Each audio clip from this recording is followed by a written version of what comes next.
Good evening. I will now call to order the regular City Council meeting of May 11th, 2026. Members of the public are invited to attend in-person meetings in council chambers. Public access is also available by telephone by using the call-in numbers posted on the meeting agenda, and tonight's meeting will be broadcast on the city's YouTube channel online. Will the clerk please call the roll?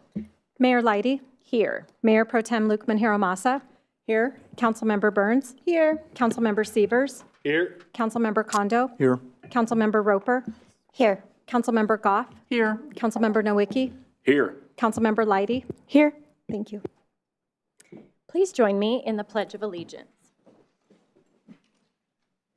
I pledge allegiance to the flag of the United States of America and to the republic for which it stands, one nation, under God, indivisible, with liberty and justice for all. City Manager Geyer, are there any responses to resident inquiries? Mayor and Council, I do have one item tonight. I'm going to read this, which I typically don't do, but it is in regards to a fiber project that AT&T fiber optic cable is doing in wards 4 and the northern part of Ward 3. We just literally got the approval about 5:35. So we'll be pushing this information out via our social media channels, but wanted to read it this evening. Attention residents of Ward 4 and Northern Ward 3 on the west side of Interstate 25. Construction crews will be working in your neighborhoods to install AT&T fiber optic cable beginning immediately and continuing through the summer. This work will include activity within the right-of-way and in yards of approximately 232 residences, including mine. I live in Huron Crossing. Poly representatives will place door hangers at residences before work begins. During construction, crews may need time to trim trees, drill small access holes, or install cable and terminals within the public utility easement present in residential yards. Any property damage associated with fiber installation will be thoroughly investigated, and restoration or repair work will be scheduled within 48 hours of a reported concern to help prevent accidental damage. Residents are asked to mark sprinkler heads with purple flags prior to construction activities. And then we will have a contact name for Chantel, who's the project manager with Poly Construction. We'll have that information available on our website should any residents want to reach out directly for information. That's all I have. Thank you. Thanks. I appreciate that. Are there any additions or deletions to tonight's agenda? No? Okay. Next up is public invited to be heard. This is an opportunity for public comment on any item not set for public hearing. Statements are limited to 5 minutes per speaker. Statements must be related to city business and limited to matters of community interest. City Clerk Small, did anyone sign up tonight? Yes, Madam Mayor. There are 2 individuals on the list. The first person is Chris Baum. Great, welcome. Come forward, state your name and address or ward, and provide your comments to council. Yes, my name is Chris Baum, and I'm in Ward 4. I come to speak tonight about Pride Month. I presume there'll be flags placed around town at taxpayer expense, as was done last year and previous years, to recognize Pride Month, and that is connected with the LGBTQ+ movement. I find this to be a huge waste of taxpayer money and also a very childish celebration. If we are truly concerned about pushing a political movement, i.e. pride in certain human behaviors, I think we should broaden the scope of pride. Here are some examples. Let's celebrate polygamy. Polygamists harm no one, and since in theory they produce more children than the rest of us, they are clearly a boon to society. Elon Musk is probably a polygamist since he has fathered 15+ children with numerous women. We should take pride in his efforts. Human reproduction rate has fallen below the minimum to sustain our species. So unless something reverses that trend, there will be no more humans in the future. Polygamists are doing what they can to stop this crisis. Second, let's celebrate cannibalism. This is a proud tradition of our indigenous population, and also contributes to our well-being since it reduces our reliance on beef and other farmed animals, strengthens our ethical treatment of animals, and reduces atmospheric pollution. Third, let's celebrate fat people. I don't know any reason they get short shrift in our community, but based on the advertising I observe, they are a much maligned part of our population, and they harm no one.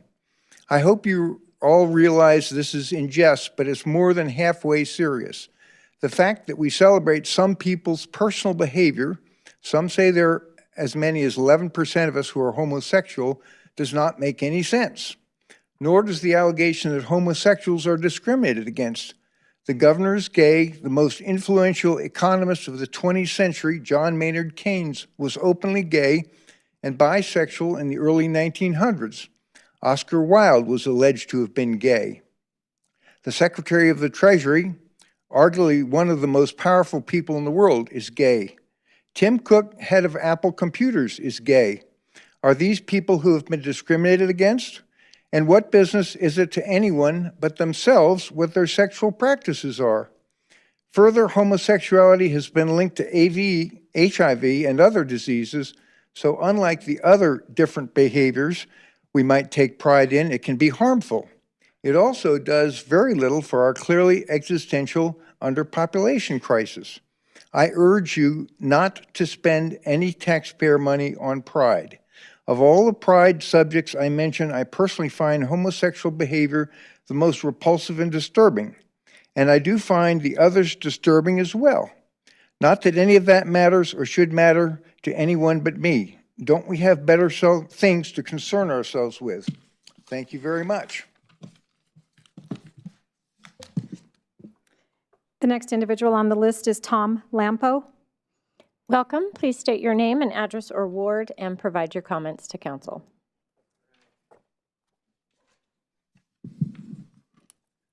Hello to everyone. It's good to be back in front of Northglenn. See you guys again. I'm Tom Lampo, 3951 Jackson Way. I'm here to lift up the city of Northglenn to the Lord in prayer. So please join me in prayer. Lord, in Jesus' name, we invite you here tonight. Be with us here and let your presence be known at this meeting. Your will be done in Northglenn. Holy is your name. Righteous are you. Nothing can approach your majesty. You put everything into motion. Your love for us is beyond any measure. You are the only one worthy of all our praise. And yet we transgress your perfect plan for our lives. In your word, 1 John 1:9 addresses this and states, if we confess our sins, he is faithful and just to forgive our sins and to cleanse us from all unrighteousness. We'll take you at your word and ask for forgiveness for thinking our ways are better than what you know is best for us. Restore us and place us back on the path of righteousness. Father, you've sent us moisture again. Your provisions are intentional and timely. We asked you for moisture for our mountains and here in Northglenn. You provided because nothing is too great for you. In your word in Jeremiah 32:27, you give us a word we can depend on. You state, I am the Lord, the God of all the peoples of the world. Is anything too hard for me? No, there is nothing too difficult for you to accomplish. Your word then states in Matthew 7:7-11, ask and it will be given to you, seek and you will find, knock and it will be opened to you. For everyone who asks receives, and the one who seeks finds, and to the one who knocks it will be opened. Or which one of you, if his son asks him for bread, will give him a stone? Or if he asks for a fish, will give him a serpent? If you then, who are evil, know how to give good gifts to your children, how much more will your Father, who is in heaven, give good gifts to those who ask him? You are our provider. All good things come from you. And with all things being in your control, you can do far greater things than we can imagine. So with praise and thanksgiving upon our lips and in our hearts, we ask you in faith to continue to provide the moisture for us. Do not lift your hand of favor with us. Continue to be our provider. You are Jehovah Jireh. The Lord will provide. You are our God and we are your people. In Jesus' name we pray. Amen. Thank you, guys. Have a nice night. Thank you.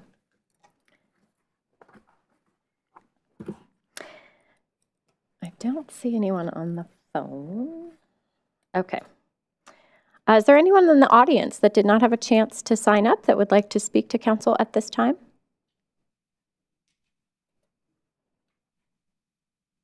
No? Okay. No problem. We're going to move on. We have an interview for our youth commission, so I would like to welcome Sophia forward.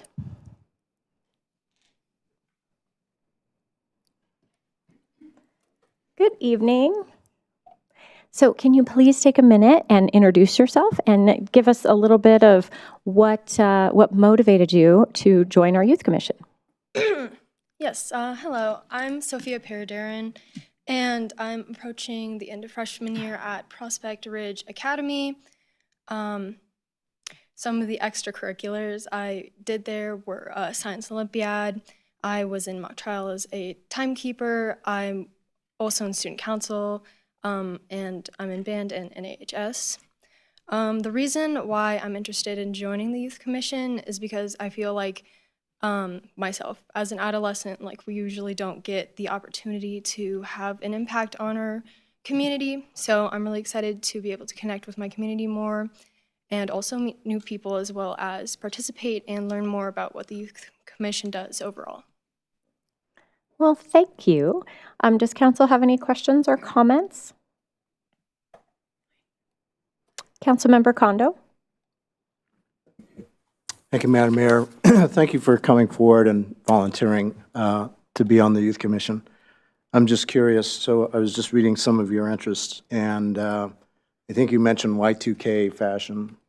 I'm assuming that's year 2000 fashion trends, which typically have a 20-year cycle. Am I getting that right? Yeah. Okay, great. Well, don't worry. Yeah, you're into fashion, so you know this stuff. But really, I think what's really impressive is that you're very active in student council there in your school, and so you now want to kind of broaden your horizons and have greater impact in the community. So I want to say bravo, and thank you for signing up and making an impact here. Yes, thank you so much. Mayor Pro Tem? Thank you, Madam Mayor. I just wanted to say thank you so much for volunteering to be on this commission. It is a very important commission, and yes, we do think that our youth need a bigger voice. So I'm really glad that you are going to be able to have that opportunity. And your resume is so impressive. I mean, you play the trumpet, Yes, right? I do. That's pretty cool. Don't meet a lot of trumpet players, let alone female trumpet players, so I thought that was really cool to read. And all of the other things that you're doing, astronomy, forensics, Science Olympiad, like, wow, you're pretty awesome. So looking forward to see all of that expertise and knowledge and fun stuff that you're gonna bring to the Youth Commission. And I guess I'll just end it with, like, if there's one thing that you're really looking forward to kind of pioneering or being a bigger voice about, what would that be? I would say I really like what we're doing right now with safe havens. Like, I think, as I said towards the end of my application, I think that like drug addiction is a pretty big problem in schools. But I'm hoping maybe towards the future that we'd be able to expand more on like violence in schools, because I know that's a pretty big problem as well, and also getting youth to connect more with like older people, like seniors, maybe like a game day where youth could get volunteer hours for just playing games with seniors, or maybe even reading books to kids too. So Yeah, that's great. Those are definitely all issues I've heard youth commissioners talk about, and they had the poster addiction contest and all of the other fun stuff that you listed is about balance, right? So anyway, thank you so much. Councilmember Roper? Thank you, Madam Mayor. Thank you for being here, and thank you for really putting yourself out there and wanting to serve the fellow youth, but also our community. It's so important, as we say a lot of times, that we use our voice to make change in the world, and so thank you for being a part of that, and I'm excited to work with you over the next few years. thank you. Thank you so much. So I also really enjoyed your application. Huge fan of the arts myself, and so I like that you wove that into a lot of your answers, and that is something that Northglenn does quite well. And so I hope that you can engage with us, the Northglenn Arts. And I hope you have a really solid and just wonderful experience with the Youth Commission. It's a wonderful group of students, and I think you're going to fit in really well. So congratulations. Thank you for serving in this way. Yes, thank you so much. Have a good evening. You too. Nice to meet you. Okay, we have 4 proclamations tonight, so I would invite council to join me down front.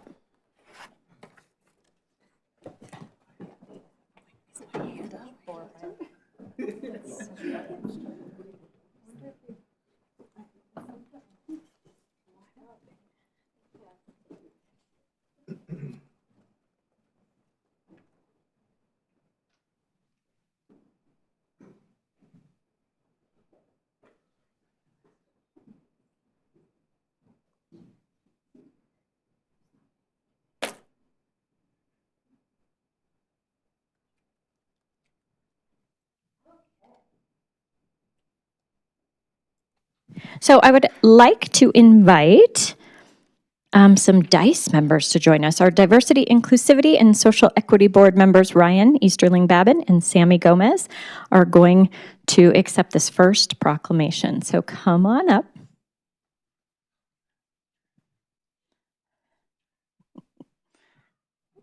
Thank you so much. All right, up first. Whereas Asian American, Native Hawaiian, and Pacific Islander, which has the acronym AANHPI, Heritage Month, is observed each May to recognize and celebrate the histories, cultures, and contributions of individuals and communities with roots in Asia and the Pacific Islands. And whereas the 2026 theme, A Legacy of Leadership and Innovation, highlights the enduring impact of AANHPI individuals who have advanced progress across generations through creativity, resilience, and civic engagement. And whereas AANHPI communities represent a rich diversity of cultures, languages, and traditions, and continue to strengthen the United States through contributions in public service, education, business, science, the arts, and community leadership. And whereas the state of Colorado is home to a growing and vibrant AANHPI population whose cultural heritage and civic participation contribute meaningfully to the state's economic vitality and cultural richness. And whereas the city of Northglenn affirms its commitment to equity and inclusion and recognizes the importance of uplifting AANHPI voices, addressing discrimination, and fostering a community where all people are respected and represented. Now, therefore, I, Meredith Leidy, Mayor of the City of Northglenn, Colorado, do hereby proclaim May 2026 as Asian American, Native Hawaiian, and Pacific Islander Heritage Month in the City of Northglenn, and encourage all residents to learn more about and honor the histories, cultures, and achievements of AANHPI communities, and to celebrate their legacy of leadership and innovation. Dated at Northglenn, Colorado, this 11th day of May, 2026. Now, thank you for joining us. This you are accepting, but I want to take a minute and thank the DICE board because you do such an amazing job of highlighting all sorts of wonderful differences in our community. And you are at the forefront of that. And I appreciate the work that you do on the DICE board. So I'm going to hand it over. Thank you so much, Madam Mayor, and thank you, Council, for this proclamation. We truly appreciate it. I had things to say, but my brain's a little scattered. I just learned of a death in the family, so my brain is completely scattered. So I'm going to pass it off to my fellow board member. Thank you very much, and we appreciate the proclamation as well. And very important month to recognize. And the city of Northglenn values all cultures and backgrounds. The AAPI community is obviously a very important one here in Northglenn as well. That is valued in our city. So we happily accept the proclamation.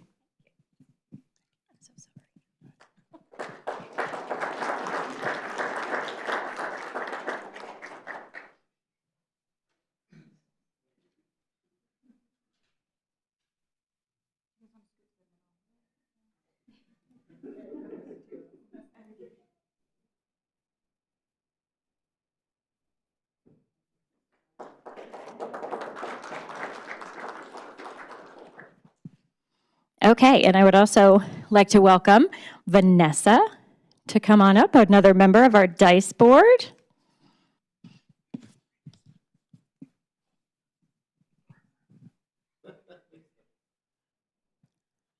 Hi, nice to see you. Okay, thank you so much for being here.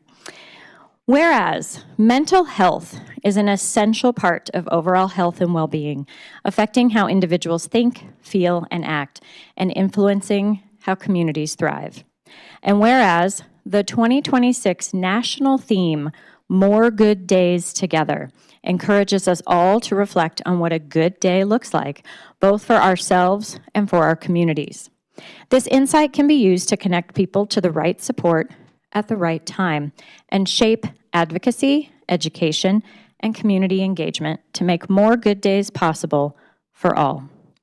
And whereas more than 1 in 5 adults and 1 in 7 children in the United States experience a mental health condition each year, highlighting the importance of awareness, prevention, and access to care for all residents.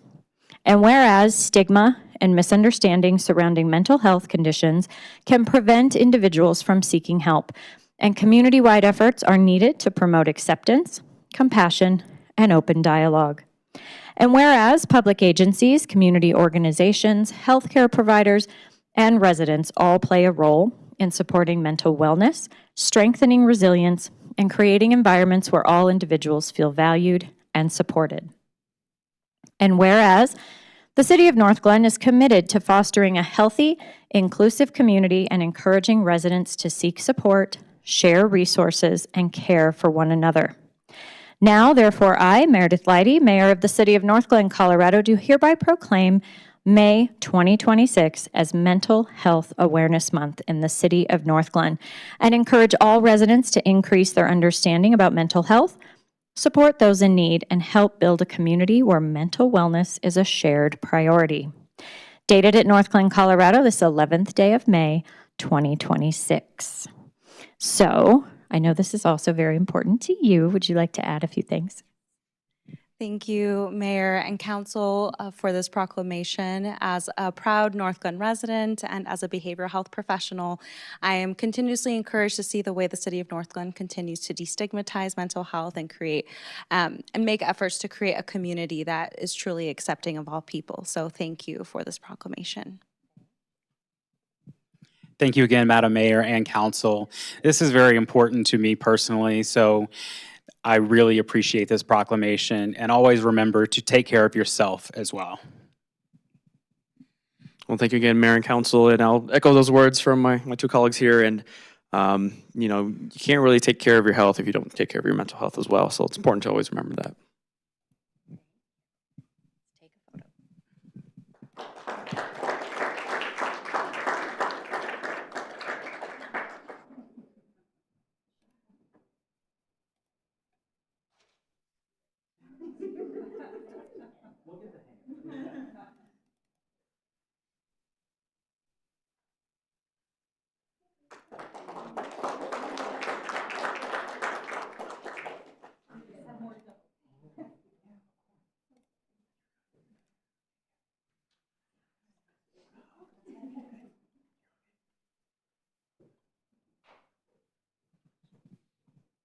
Okay, up next, if you are a member of our police department, come on up.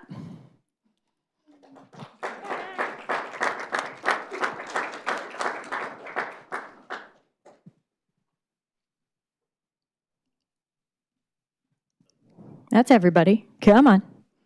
Come on.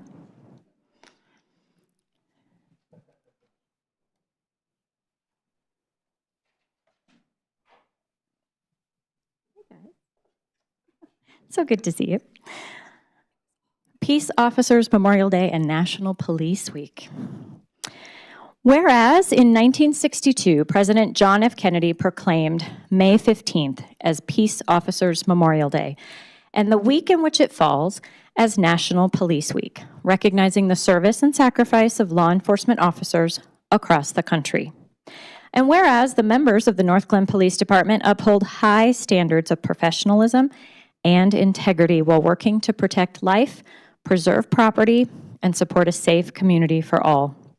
And whereas police officers serve as community partners, problem solvers, educators, and mentors, demonstrating a commitment to building trust and fostering positive relationships.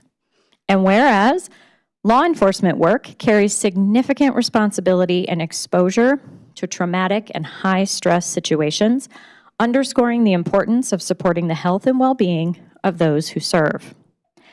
And whereas the City of Northglenn honors the memory of Corporal Edgar E.B. Raines, Jr., who was killed in the line of duty on May 30th, 1984, and Detective Paul Jacey, whose death on August 6th, 2025, following the impacts of service-related post-traumatic stress, is mourned throughout the organization and community. And whereas the City of Northglenn remains committed to supporting its police department through training, resources, and community partnerships that promote transparency, accountability, wellness, and public trust. Now, therefore, I, Meredith Leidy, Mayor of the City of Northglenn, Colorado, hereby proclaim May 15th and May 10th through the 16th, 2026, as Peace Officers Memorial Day and National Police Week in the City of Northglenn. Let us take this opportunity to recognize and express gratitude to those who serve and honor those who have made the ultimate sacrifice to protect their communities. Dated at Northglenn, Colorado, this 11th day of May, 2026. Chief, do you have anything to add?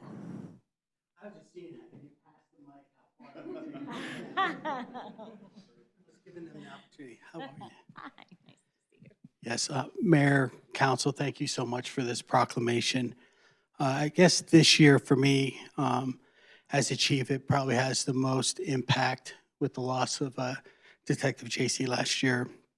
And talked about mental health and wellness is so important. And so this week gives us an opportunity to come together as a department, reflect on what we do, also honor those that this past year who gave the ultimate sacrifice in the performance of their jobs to their community. And for us, this week, Wednesday, we're doing a flower planting during the noon hour over at E.B. Raines Park, and we're going to present a wreath for E.B. Raines. And then Thursday, we're bringing back a lot of our retirees to break bread with our current officers and just to celebrate what they did for us and the culture that we still maintain today. So thank you so much. Thank you. Does anyone else want to add? Okay, just check it. I want to make sure you have an opportunity.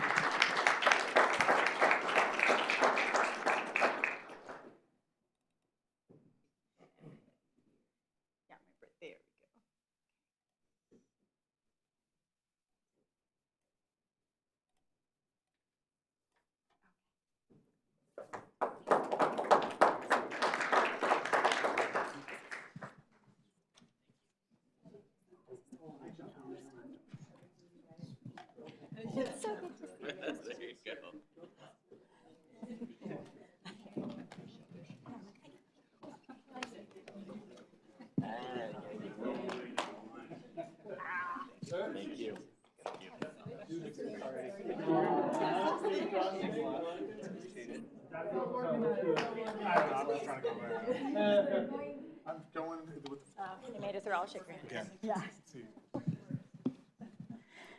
Okay, up next, if you work in our Public Works Department, come on down.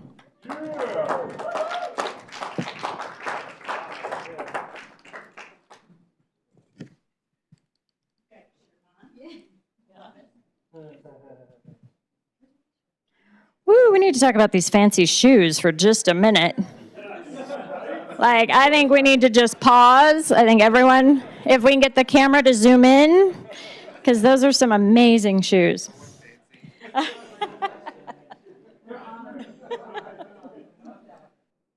Well, one thing we love doing is celebrating our staff, and so it's so lovely to see you all. It's Public Works Week, in case you were wondering.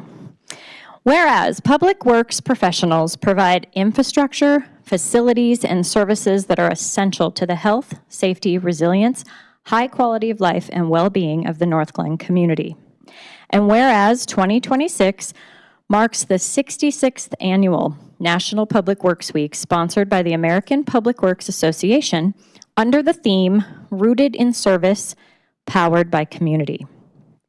And whereas the City of Northglenn's Public Works team is responsible for rebuilding, operating, improving, and protecting critical infrastructure, including streets, water and wastewater systems, stormwater management, fleet services, snow operations, traffic safety, solid waste collection, and other services that support everyday life. And whereas Public Works professionals play an important role in strengthening sustainable and resilient communities through innovation, preparedness, environmental stewardship, and responsive public services. And whereas National Public Works Week provides an opportunity to recognize both the highly visible and often unseen work performed by public works professionals whose contributions form the foundation of a safe, connected, and thriving community. Now, therefore, I, Meredith Leidy, Mayor of the City of Northglenn, Colorado, do hereby proclaim next week, the week of May 17th through 23rd, 2026, as Public Works Week in the City of Northglenn, and urge all community members to learn more about the important contributions public works professionals make every day to protect public health and safety, maintain critical infrastructure, and enhance the quality of life within the community. Dated at Northglenn, Colorado, this 11th day of May, 2026. Now I'm going to do something a little different. I'm going to give this to you, but I'm going to start the mic down here. And so what I would like you to do is introduce yourself and tell us your role, and then we'll let the director say some words. My name is Caden Briggs, and I'm a water treatment plant operator, a level A water treatment plant operator. I am Tyler Vigil. I'm the Fleet Services Supervisor. My name is John Colmy. I am the lead water operator at the water treatment plant. My name is Blaine Allward. I'm the Chief Plant Operator for the water treatment facility. Sean Holstrom, Operations Manager. John Winterton, Lab Supervisor. Dino Abeda, Street Supervisor. Jeff Wallace, Collection and Distribution Supervisor. Larry Halberstadt, Engineering Manager. Craig Priller, Sanitation Supervisor.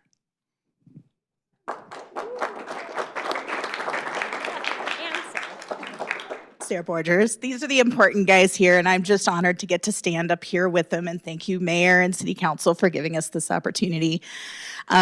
We don't get to be out in front of audiences very often, and so it's just really lovely to get the opportunity to thank this crew and all of the people who make up Public Works.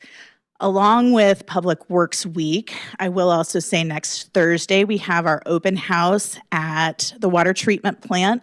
We will have a food truck and we'll be offering tours, and you get to meet some of our staff across Public Works. So we hope you are all able to attend next Thursday starting 4 o'clock. I'm supposed to know that, but thank you so much. And this is Sarah Borgers, our Director of Public Works. Okay, let's take a photo.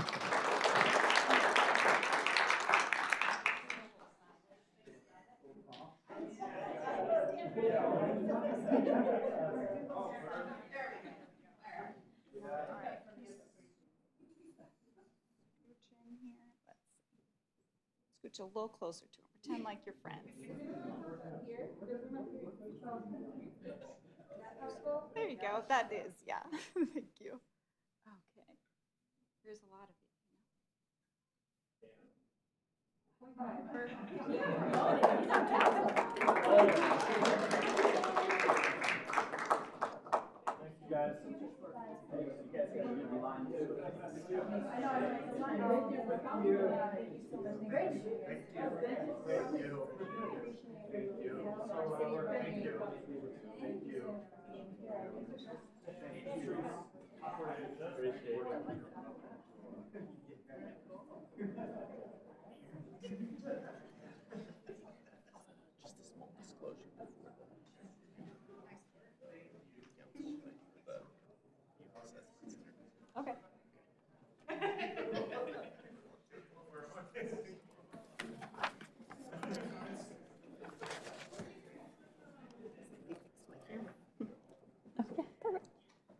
great.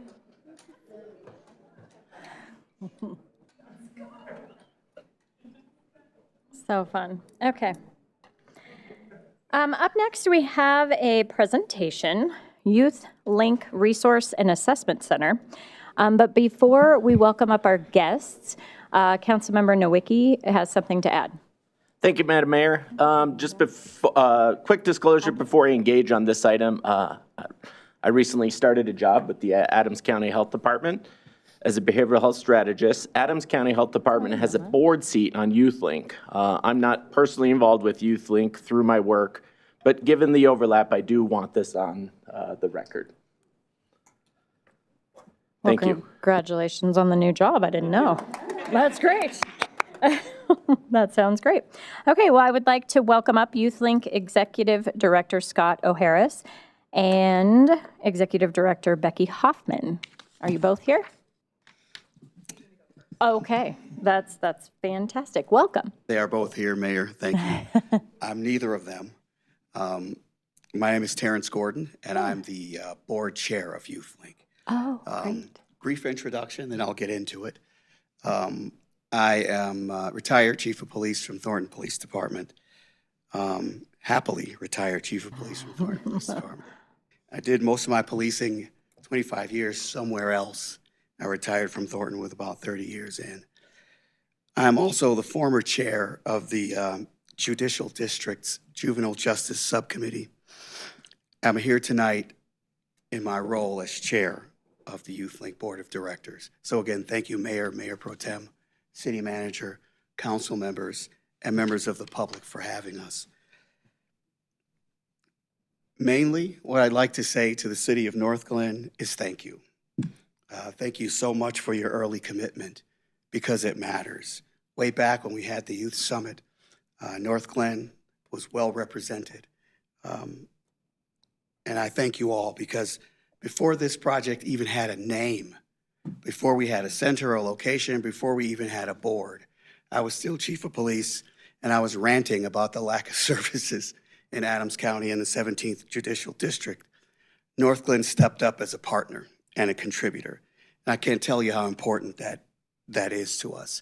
I'd also like to acknowledge the support of the police department.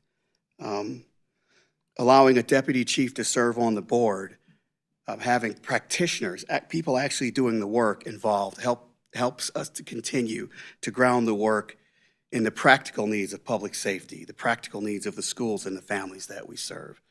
We were sad to see Randy Darlin go when he was selected to serve as chief of police in another county, but we have a plan for that, sitting back there. And again, your early support mattered so much, because it's not just symbolic. The reality is nothing like this can be done without support. Anybody that unilaterally sets out to change the world, you failed on day one. So your early financial support and moral support sends a message to the community and our other potential partners that we believe in young people and families, that people are worth investing in before their problems become crises, and before young people's mistakes become lifelong labels and struggles, to close the gap when families and young people feel like they have nowhere to turn.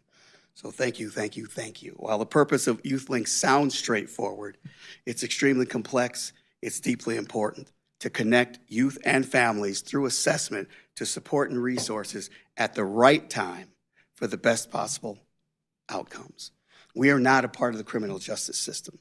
We are a partner with the criminal justice system, but we do not get involved in cases. Those things proceed. What we'd like to be is that middle ground before kids become deeply involved in the criminal justice system, because we all know that once kids have significant contact with the criminal justice system, they are highly likely to become repeat clients. And that's a relationship that we don't want. And to the critics who think this is soft, you're misguided, because it's not. What it is smart. It's community building. It's prevention. It's public safety. It's family support. And the bottom line, it's exactly the kind of thing that smart communities like Northglenn invest in. So thank you again for believing in this effort early, for stepping up when it mattered, being a willing partner, and recognizing that supporting people, young people in this case, is not separate from community building.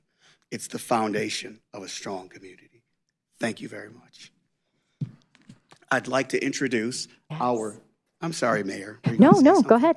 I'd like to introduce our newly hired Executive Director, Scott O'Harris. Okay, Oh, thank I'm you. sorry. And his partner, she can come up Yes, too. yes. Chief Our Gordon, thank you so Startup much. Director and Advisor to the Board, Becky. This is great, thank you. Nice to meet you.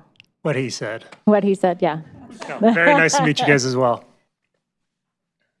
Scott started just a couple of months ago, and so I was proud to serve as the Startup Executive Director from March to March, and then Scott has taken over, and so I have prepared just a quick presentation tonight to kind of give you a quick overview of how far we've come, and just for the sake of time, it is in your packet, so I won't land on every slide. But, we're well versed in this community of looking at data, and the YouthLink started with youth violent crime is a crisis that cannot be ignored. The stark reality is that Adams County juvenile crime is reported to be the highest in the state of Colorado, and the opportunity to get ahead of it with a juvenile assessment center is what we're really hoping to do. I will say that at the end of this slide deck is Northglenn's particular municipal crime data and all the rest of the communities we're looking at. One of the things about the data in Adams County is that it does include all of the city of Aurora, which is skewed, right? So I just wanted to say that your municipal crime data is at the end of the slide. So the need for YouthLink was started by Adams County Health Department and our district attorney's office. Chief Gordon mentioned that there was a couple of summits held over the last couple of years after the previous link closed down. And it really has helped shape the vision of that it is a specific solution to a need in our community. We are a new non-for-profit. Our mission is to empower families and support youth through timely assessment, intervention, and access to tailored resources, creating a safer, more supportive community for everyone. I think I had an opportunity to attend the National Assessment Center Conference last summer, and I believe their board chair sums it up. There's kind of a newer vision for JACs in our community. JAC stands for Juvenile Assessment Centers, one that prioritizes prevention over punishment, connection over control, and collaboration over silos. That really is the roots of your new YouthLink. We've talked about it's a commitment to being a juvenile assessment center. There's numerous assessment centers across the state and across the country. And what we're really zeroing in on this next attempt with YouthLink is a really collaborative community approach using evidence-based and data-driven practices.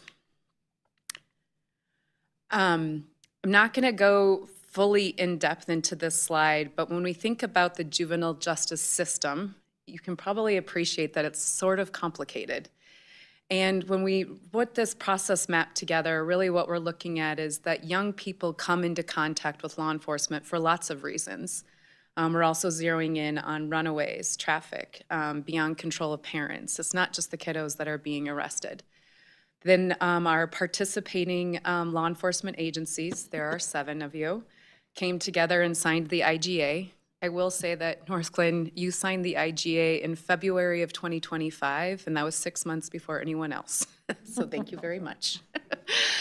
I will say that there is a coordinated juvenile, the Coordinated Juvenile Justice Committee under the District Attorney's Office that is actually helping us map this at a systems level. So more to come, but you can see where YouthLink will be open between 2 and 10 p.m. in our first year as operation. Until we can secure more revenue to be open 24/7. But then there's the intake, the assessment and the screening, and then the referral and connected to community resources. So more to come. We look forward to mapping with our community partners, including Northglenn's very successful, oh my gosh, what is that program called that is so amazing? The crisis response. Your crisis response team. Jessica. Jessica has been a wonderful partner and has really helped us connect the dots. So we're looking forward to connecting with not only her program, but your community rec center and what have you. So more to come as we get the doors open. This is just a fancy way of telling you that we really care about data.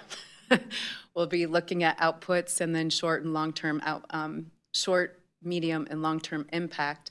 But the guts of really a juvenile assessment center is to reduce recidivism rates.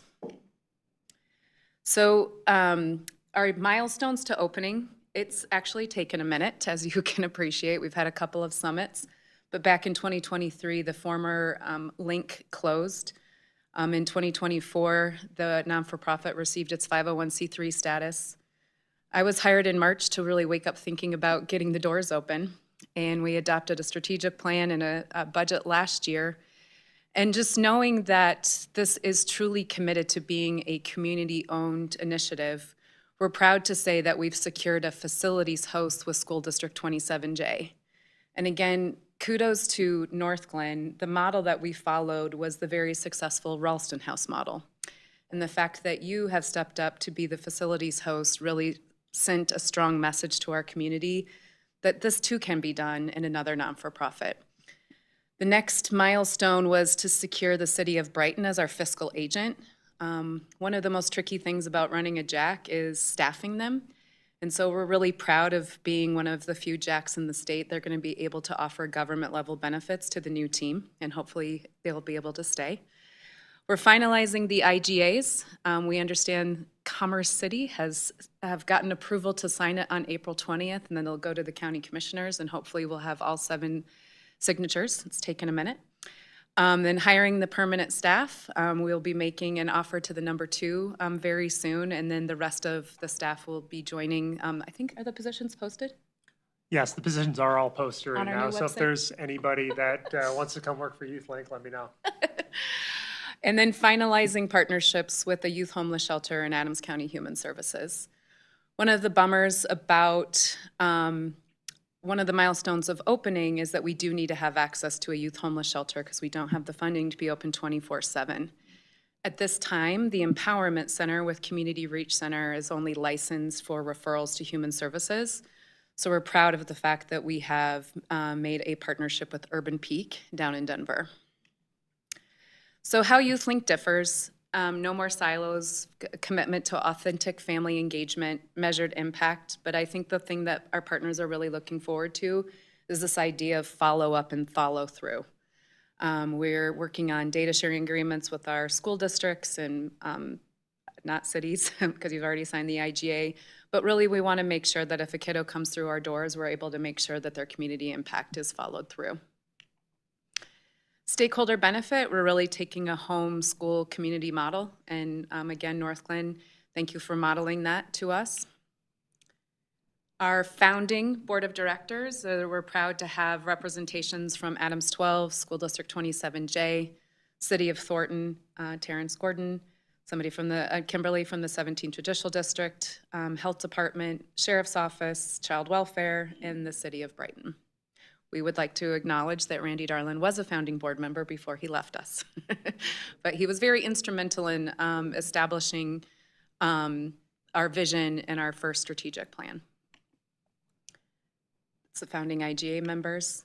And so the invitation tonight really is to continually serve as a founding IGA and investing partner.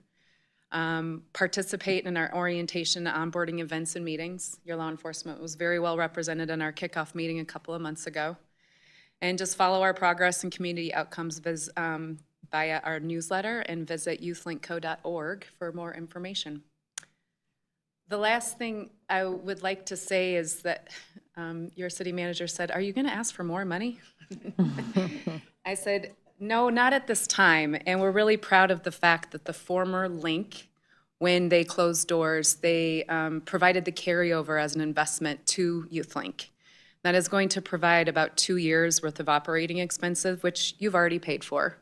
So give us a minute to open the doors, get things started, and then really looking at the cost benefit of being open 24/7. So that's all we had. Questions, comments for us? Thank you. Councilmember Kondo?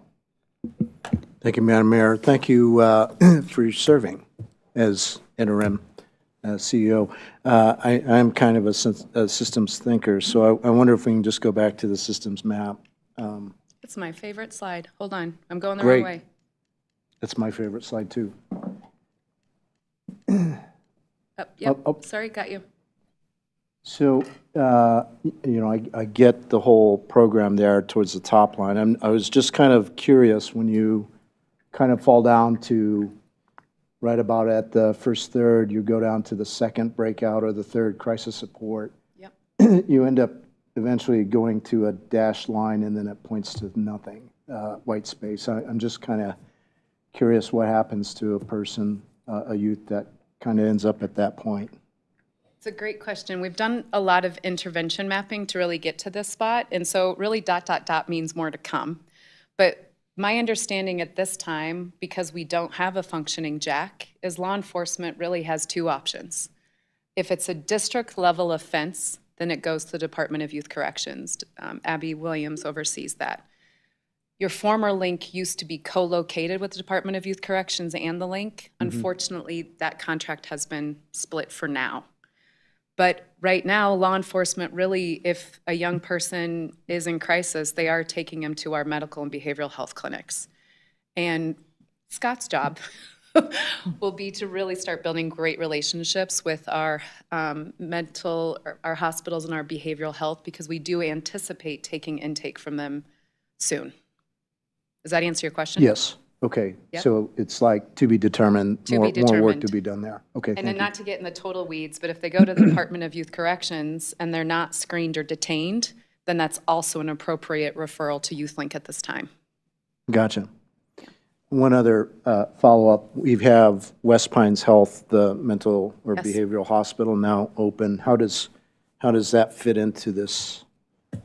And so I think, again, there's just an opportunity as if they're in crisis support. I mean, our team isn't only funded to be, quite frankly, youth workers, right? And so if they do get crisis support, once they are exited from that service, we're hoping to build partnerships and IGAs with those services so that we can support the navigation that will be required to get them back on track. Okay, great. And lastly, I do want to acknowledge Chief Gordon. I remember, sir, you presented, I think, in a breakout at CML, and I was very impressed by how you did that. And I think it was as you were riding into the sunset and thinking about how you're going to serve. So I'm really delighted that you're back out here again, serving the community. Thank you, sir. Councilmember Severs. Thank you, Madam Mayor. I just want to thank you guys for coming here, and getting this going, and the staff in Northglenn for being early in the adoption or the hands up, I want to participate phase. It's good the city is a leader, not a follower. So I really appreciate that, which is pretty much on par with how we usually do things. I will say that between the critical response unit, the standing up of the Family Justice Center, the YouthLink build out, it's good that we have options that aren't just, oh, they're bad, put them in the prison, So I really appreciate it. It's not easy to get them. I'm not saying police work is easy. I'm just saying locking a door is not hard at the end of the day. And keep trying to keep people on the right path is really admirable, and I just really appreciate it. So I just want to thank you. Councilmember Burns. Thank you, Madam Mayor. Thank you so much for being here and for all the work you've done on this. Are we allowed to talk about our specific stats at the end? We didn't go over those slides. I mean, I'd like to brag on you because your stats are really good. Chief, you okay with great, that? because that's not how I was reading the graph. Me neither. So I was sort of crashing visually, out, that's but not what they look then I like. would love to hear your perspective. So the black line, for some reason, that's the state of, no, is that Adams County or Colorado? I haven't looked at this in a minute. I think that's Colorado. Yeah, so this is youth violent crime, right? So I also just want to point out that youth violent crime goes to the Department of Youth Corrections, right? And we're more municipal crime filings. So what you're looking at here is youth violent crime, age specific, 10 to 17, rates per 1,000 young people. Does that make sense?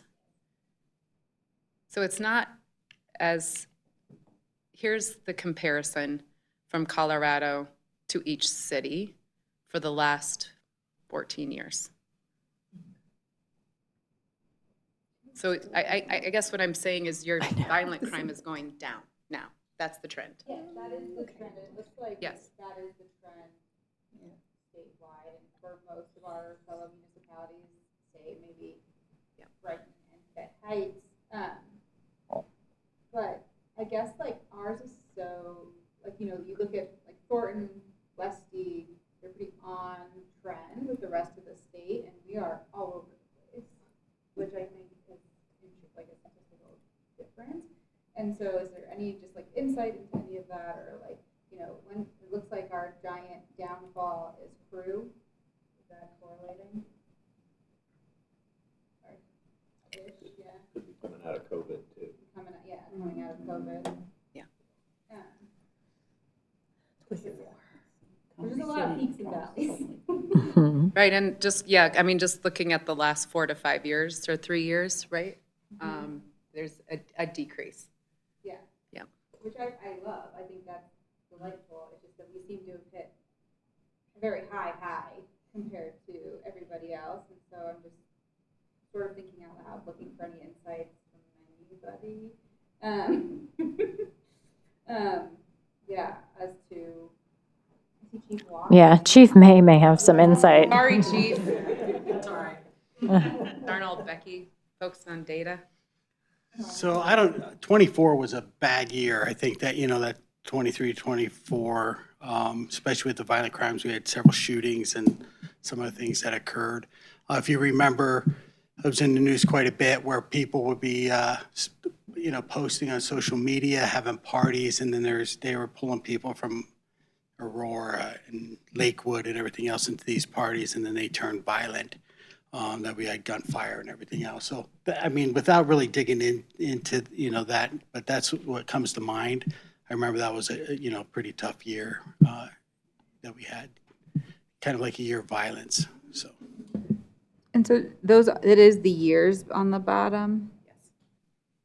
Yeah, 23, But 24. well, it's not Instead 20. of It's 0, it's 1, and through 15. So it's not automatically deciphered as a year, right? That's my understanding. Honestly, the health department put this together for us based on population data. So it's one way to look at it. Go back to the comparison. So I can look into it more. It does, well, because like in the sources it says based on year, but then that x-axis is not years. Yeah. I'm wondering if it's a data slide error as far as the numbers on the bottom. Back up. I'm happy to send it to you. I'll get with Becky. She has all where they pulled this from, and then I can look at it compared to our stuff to see where we're at. I think the point of showing this slide really is like, what is our baseline, right? And like, if without a youth link, what does it look like with a youth link? And so more to come, but more than happy to share the data with you. Super. Thank you. You're welcome. And I'm just going to add on to the data question because I think it's interesting that you see it as a celebration because I'm also with Councilmember Burns in the sense that our numbers are higher and there's a formula, right? So it's not number to number. Right. It doesn't mean we have 500 incidences, right? There's a formula to it, which I appreciated, but it still shows us, even right now at that 300 where everyone else is lower. So it looks concerning. And then I would love to see an updated slide because that other one doesn't seem to be accurate. I don't know what the 1 through 15 means. And so if we could get an updated slide, that'd be great. And more information from Chief, I would appreciate that. Thank you. Mayor Pro Tem? Get off the data. Thank you, Madam Mayor. Thank you so much for being here. Thanks, Chief, for the presentation as well. So I crossed out my question because that was absolutely what I was looking at. So I will leave that alone. The data looked a little scary to me, but if anything, it just reinforces the notion that we need to continue to support this, to continue that downward trend. Let's see. Some of the questions I have are more just interested in finding out more in your logic model. That was my favorite slide because there is a lot of data, and I was writing down like how that's going to be tracked, and that's all in here. So I really appreciate this slide. This makes a lot of sense to me. When I think about youth and our crime, I know a big part of that breakdown is also in the family structures and not having the support from their family, for example, in school. school dropouts and all of those things are not getting access to mental health because the parents aren't even supporting that. So I'm just curious, like what does the relationship, I know there's the mental health piece here and I'm trying to read through the logic model, but what is the other piece to that in terms of the family structure or, education services in case the parents are completely not even caring about what's happening with the kid? And I will just say, we're things like proud of the fact that Lori Bailey from Adams 12, serving on our founding board, she oversees the partnership with the SROs. And that connection piece of what we're finding with a lot of our young people is they come into contact with law enforcement. Right now, there's no place for them to go, but eventually they'll get to come to YouthLink. And then that connection piece of making sure that they're re-engaged in school is something the former Link did well at one point, and that's something that we want to emulate. That's one part of your question. And the second part of your question is being very intentional about the family and community engagement case management plan, right? It is a voluntary program to stay with us to do case management.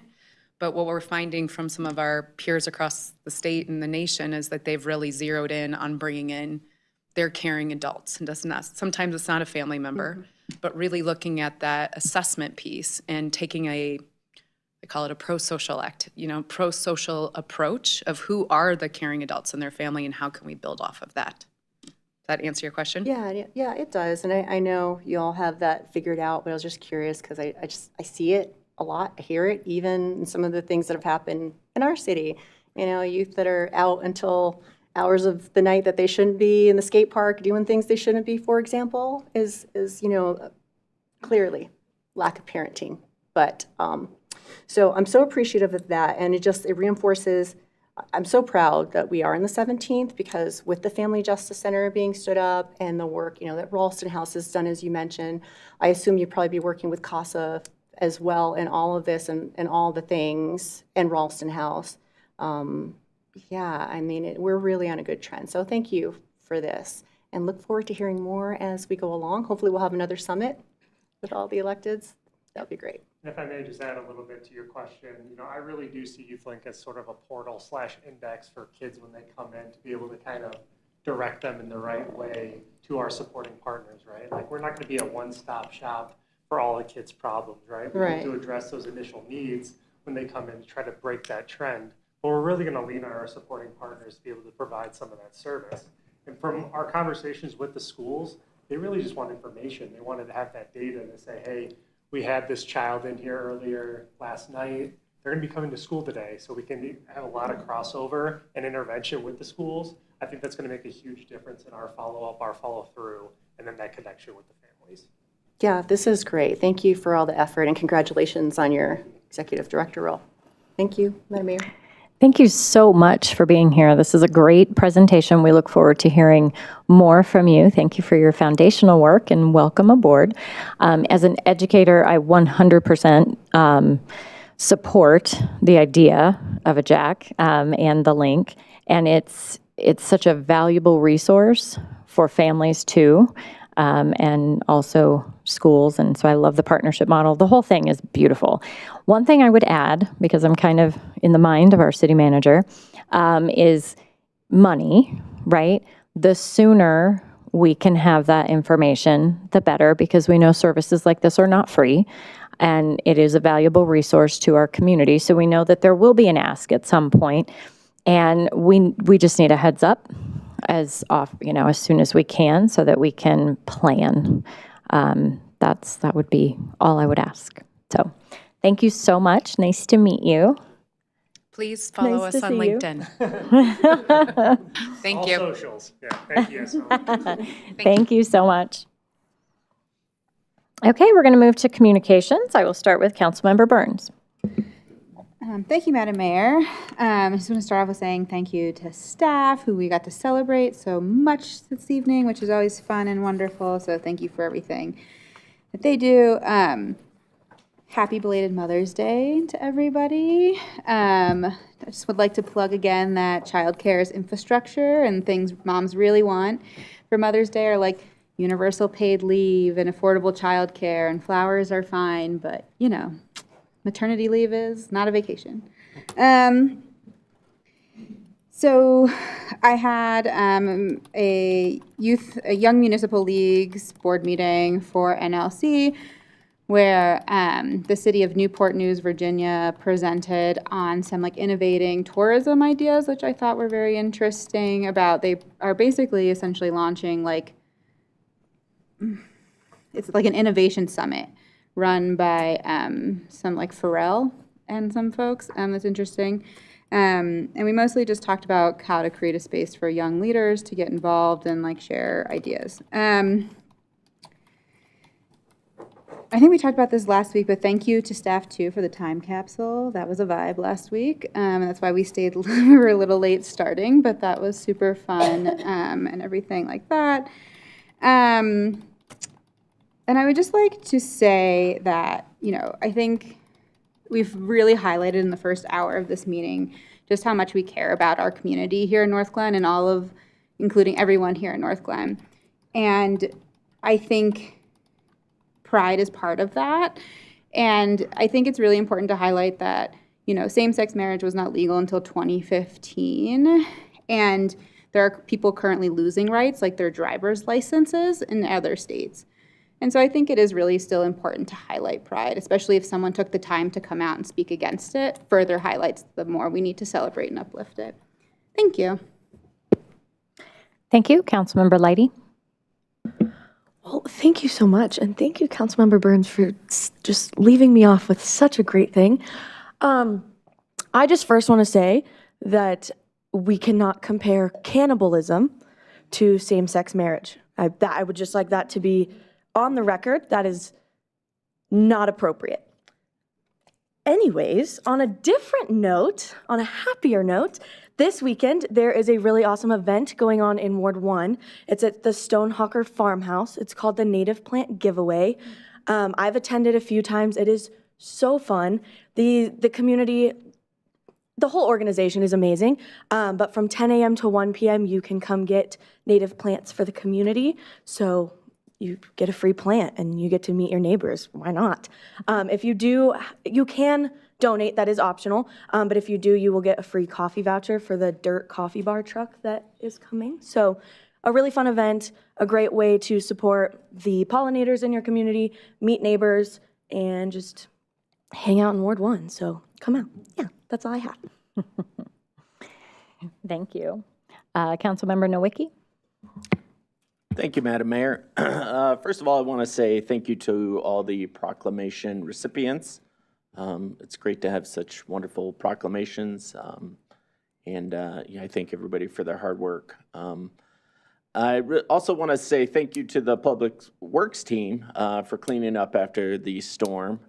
I do want to share, I had 2 wonderful trees in my backyard that were about 4 years old that got pretty damaged, so I'm mourning them, as I'm sure many of our Public Works folks probably drive around and mourn some of the trees themselves. But thank you for being quick about that and being out there. Lastly, kind of piggybacking off some of the comments that were made, I do want to add that LGBTQ plus youth face significantly higher rates of depression, anxiety, and suicide than their peers. And the research is pretty clear that family and community acceptance is one of the strongest protective factors we have. When a city says publicly that its LGBTQ plus residents belong here, it is not symbolic. It saves lives. We can disagree about a lot of things in Northglenn, and we should, but the dignity of our neighbors is not one of them. Thank you. Thank you. Councilmember Sievers.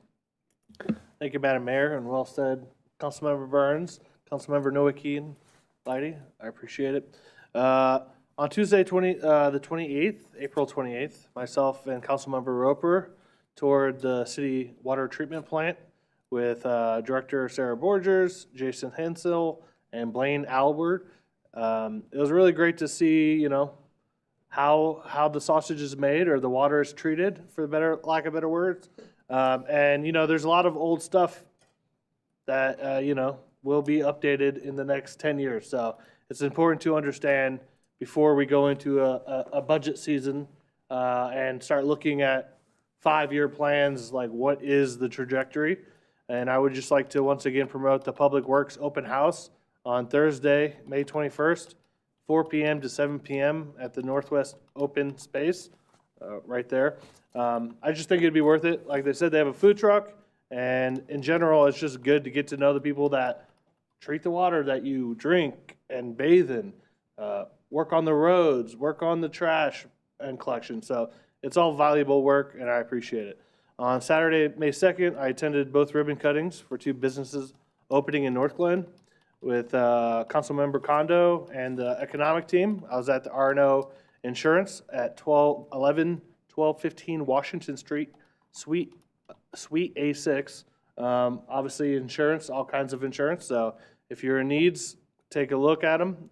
It's always good to support local businesses. The second was a New Chapter Tattoo at 420 East 120th Avenue, Suite B1 in Northglenn. I attended that with Councilmember Kondo and Nowicki. And just in general, good folks again. They're betting on themselves. They're here in Northglenn. They want to make it work. So if you're in the market for a tattoo, please check them out. On Sunday, May 10th, we also celebrated Mother's Day. My mother was actually in town, so it was nice to actually do it in person. But happy Mother's Day to all the great moms out there and everyone that supports them. And I agree. Childcare is infrastructure. So I'm backing you all the way. I just want to promote how excited I am for the May 15th through the 17th Food Truck Carnival. Hope to see some of you out there. I'll try to be out there as much as I can. I don't know exactly when I'll be there, but I'll be there and I'll be out and about. And then also on May 16th, there's a free landfill day, Tower Road landfill. So, you know, it's a good opportunity to get some of that stuff out of your garage that you're sitting on and you don't want to pay a vendor to come pick it up for you. And finally, as an American, I would like to highlight the disgraceful actions by state legislators throughout our country with the Supreme Court's decision to dismantle Section 2 of the Voting Rights Act.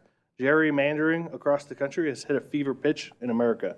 Politicians are choosing their voters. Gerrymandering should be illegal throughout our nation. Politicians do not work for other politicians, even presidents. They work to represent voters. Majority-minority districts are being erased right now throughout our nation. Sometimes after voting in the primary elections have already started. Elections are being canceled, delayed, and rescheduled to appease other elected officials and to silence those they disagree with. This is not democracy. This is the people in power picking winners and losers without oftentimes their constituents having input or a say, and that is wrong. There is 50 days till the June 30th primaries, 175 days till the November 3rd general elections. Please educate yourself on the candidates and make a plan to vote. Thank you. Councilmember Goff. Thank you, Mayor. First of all, I want to say I'm getting used to having new eyes. I had cataract surgery about a week and a half ago, so bear with me as I try to figure this out here. April 28th was the Senior Resource Fair that hosted by the City of Northglenn in conjunction with the Adams County Aging Network. There were a lot of resources available to our seniors, and the Adams County Aging Network said that they had the largest attendance at our Northglenn event. So I was very proud of our communications department and everything else getting that information out. I was busy that day also attending a Juneteenth planning meeting. So we, as a diversity board member, I just want to say that we work really hard to celebrate and represent all kinds of groups that have influenced our history in the United States. And so Juneteenth, I think, is really important. It's going to be really bigger and better this year than it was last year. And then later that evening, the diversity board meeting was held. And probably mostly, well, we kind of did updates on the different events that we'll be doing, but we also talked more about finalizing our community survey that will be coming out soon. And we were informed that clothing can be purchased for the Pride event through the City of Northglenn website. And they're expanding this year beyond T-shirts. They'll have T-shirts, but also hats. So all kinds of fun things. And you don't, I mean, this is just a way to show support and encouragement and help people to feel safe. So I think it's really important that we continue these kind of events. And the Friday, the first day of the Food Truck Carnival, the Dice Board did work with city event staff to obtain some different performers like taiko drums to help celebrate Asian American, Hawaiian, Native, and Pacific Islander Heritage Month. So we do all kinds of things, not just Pride. And then May 7th, I attended the Adams County Open Space Grant Awards breakfast. I'm not used to getting up and going that early, but this year, the city of Northglenn was, let's see, I'm looking here, was awarded $486,835 and change. So that covered a lot of different projects that we have going on in our city, and I was very glad to represent our city to receive that. And then the last thing is that on May 8th in the evening, the Northglenn Arts and Humanities Foundation sponsored a gala to thank all the kinds of sponsors that have helped out the theater, and particularly the youth theater, although the performance that night was Tito Puente Jr., and it was really wonderful music. It was great to see his collaboration with Carlos Santana, and he did close out the evening with playing Oye Como Va. So it was wonderful. As Mayor Pro Tem, she was there as well. She can testify at that as well. And that's it for me. Thank you. Thank you. Councilmember Kondo. Thank you, Madam Mayor. As you know, I try to keep my topics to 3 or less, but I'm going to take a liberty here. First of all, I'd like to go back to April 17th, 18th. Props to M&O as they were doing the annual tree sale event, which I believe 75% of the trees that were offered were sold. I actually bought one, and I know Councilmember Burns bought a couple last year. And Lewis was extremely helpful, one of our 2 arborists on the staff, and I just wanted to give a shout out to that. But also to pile on what Councilmember Nowicki talked about, I think it was either that snowstorm or the most recent one last week before I left for business travel. I was driving around on the streets, and I noticed a lot of Northglenn trucks and vehicles and cherry pickers going all over. So I'm assuming that the city was actively engaged in helping residents remove a lot of debris and fallen branches. So thank you. Thank you, staff. On April 19th, I actually had the honor and privilege of participating in the National Museum of Asian Pacific American History and Culture Denver Regional Convening and Listening Session. So if you have ever visited DC and you've seen the African American Museum of History, there is movement afoot now to establish the Asian Pacific American Museum. Now, obviously, this is a very long-term sort of effort, but this particular session was an opportunity to hear from people throughout the Denver metro area to talk about what their hopes and dreams are should a similar sort of museum be established on the National Mall. So that was quite an opportunity. A number of elected officials were also in attendance, and including Representative Nguyen, former Inglewood Mayor Joe Jefferson, and et cetera. So that was really a great opportunity. And I do want to thank the Dice Board and Council and Madam Mayor for this month's proclamation for NHPI. We have to have a better acronym than that. Proclamation for recognizing the month of May for that groups of people from the Asian and Pacific Island region. The Mayor Pro Tem and I also got up very early for Law Day, which historically has started at 6:30. I don't know why lawyers and judges just want to get up that early, but we did go, and what is notable is that this year they had an inaugural award for Best Police Department, and I was fully expecting Northglenn, but unfortunately not. But I do want to give props to Chief Hempelman, City and County of Broomfield was the recipient of that award, and hopefully maybe we'll be next year.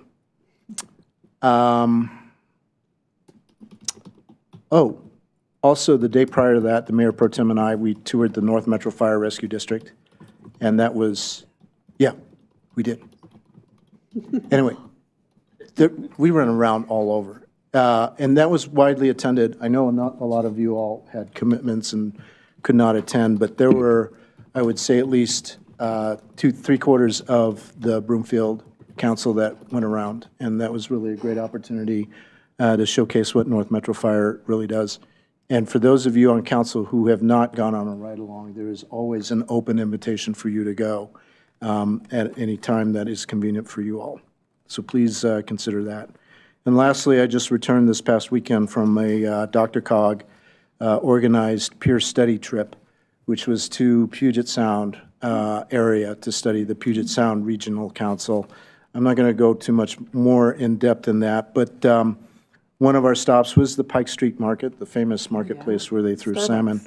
But an interesting factoid that I learned about that place, which has been open for 118 years, and just before World War II, and this is a place that was a farmer's market, essentially, for all farmers and people that were bringing fish and all this other stuff for folks to subsist on. But prior to World War II, Japanese vendors made up nearly 90% of the vendors at Pike Street Market. And when the order went to put these people into relocation camps, the market actually nearly collapsed and was going to be gone forever. So that was something that I just learned on that trip. There were a lot of other very interesting and practical things, but we'll get into that another time. Thank you, Madam Mayor. Thank you. Councilmember Roper? Thank you, Madam Mayor. I didn't hear anyone mention this, but maybe it was because I was gone last week. But on the 27th, we also went and had the legislative day, a breakfast under the dome, which was great to be able to meet with some of our representatives and just be able to talk the talk with them. And then I did join Councilmember Severs on the water treatment tour, and that's one of my favorite tours. It's one of my favorite places. So please come out and do the open house. It's a great way for you to see what's going on. As Councilmember Severs said, a lot of the things in the water treatment plant are original to the building. And so that's also why I think it's really important that we are aware of things that could go wrong. So that way when they come to us, we really have our feet on the ground. We've seen it for ourselves. It's really eye-opening to just see what a great job they are doing there and how lucky we are to have good water. And that is all for me. Thank you. Mayor Pro Tem? Thank you, Madam Mayor. I'm going to start a little backwards today and start with our Legislative Policy Committee update first, since that's probably going to be the longest part of my communications. So first of all, I would like to just kind of echo what everybody else said about pride, and Councilmember Nowicki really appreciated what you said as well. So I think it's important that we take care of our youth too, and they are a big part of the pride community. So with that being said, here's what we talked about today during our Legislative Policy Committee. We currently have 19 bills that we've taken positions on. Those are all on our website. So if you want more information than what I am going to report out today, please go onto the website and read through the bills. They're all very long and very detailed.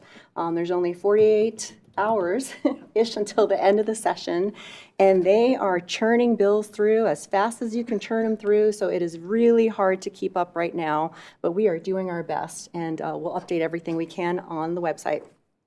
So what I will do is just give quick report outs on the positions that we've taken out of the 19. So we did change one of our positions on a bill that was previously an oppose. We took a support as amended, keyword support as amended here, and that is the passenger rail bill, because as of this date, as of today, and what we expect to continue to happen, Northglenn has been removed from that as a taxing district, which we oppose the bill, not that we are in opposition of the passenger rail district, because we support that, but we don't have a stop and we would be taxed for it, so we did not support that piece.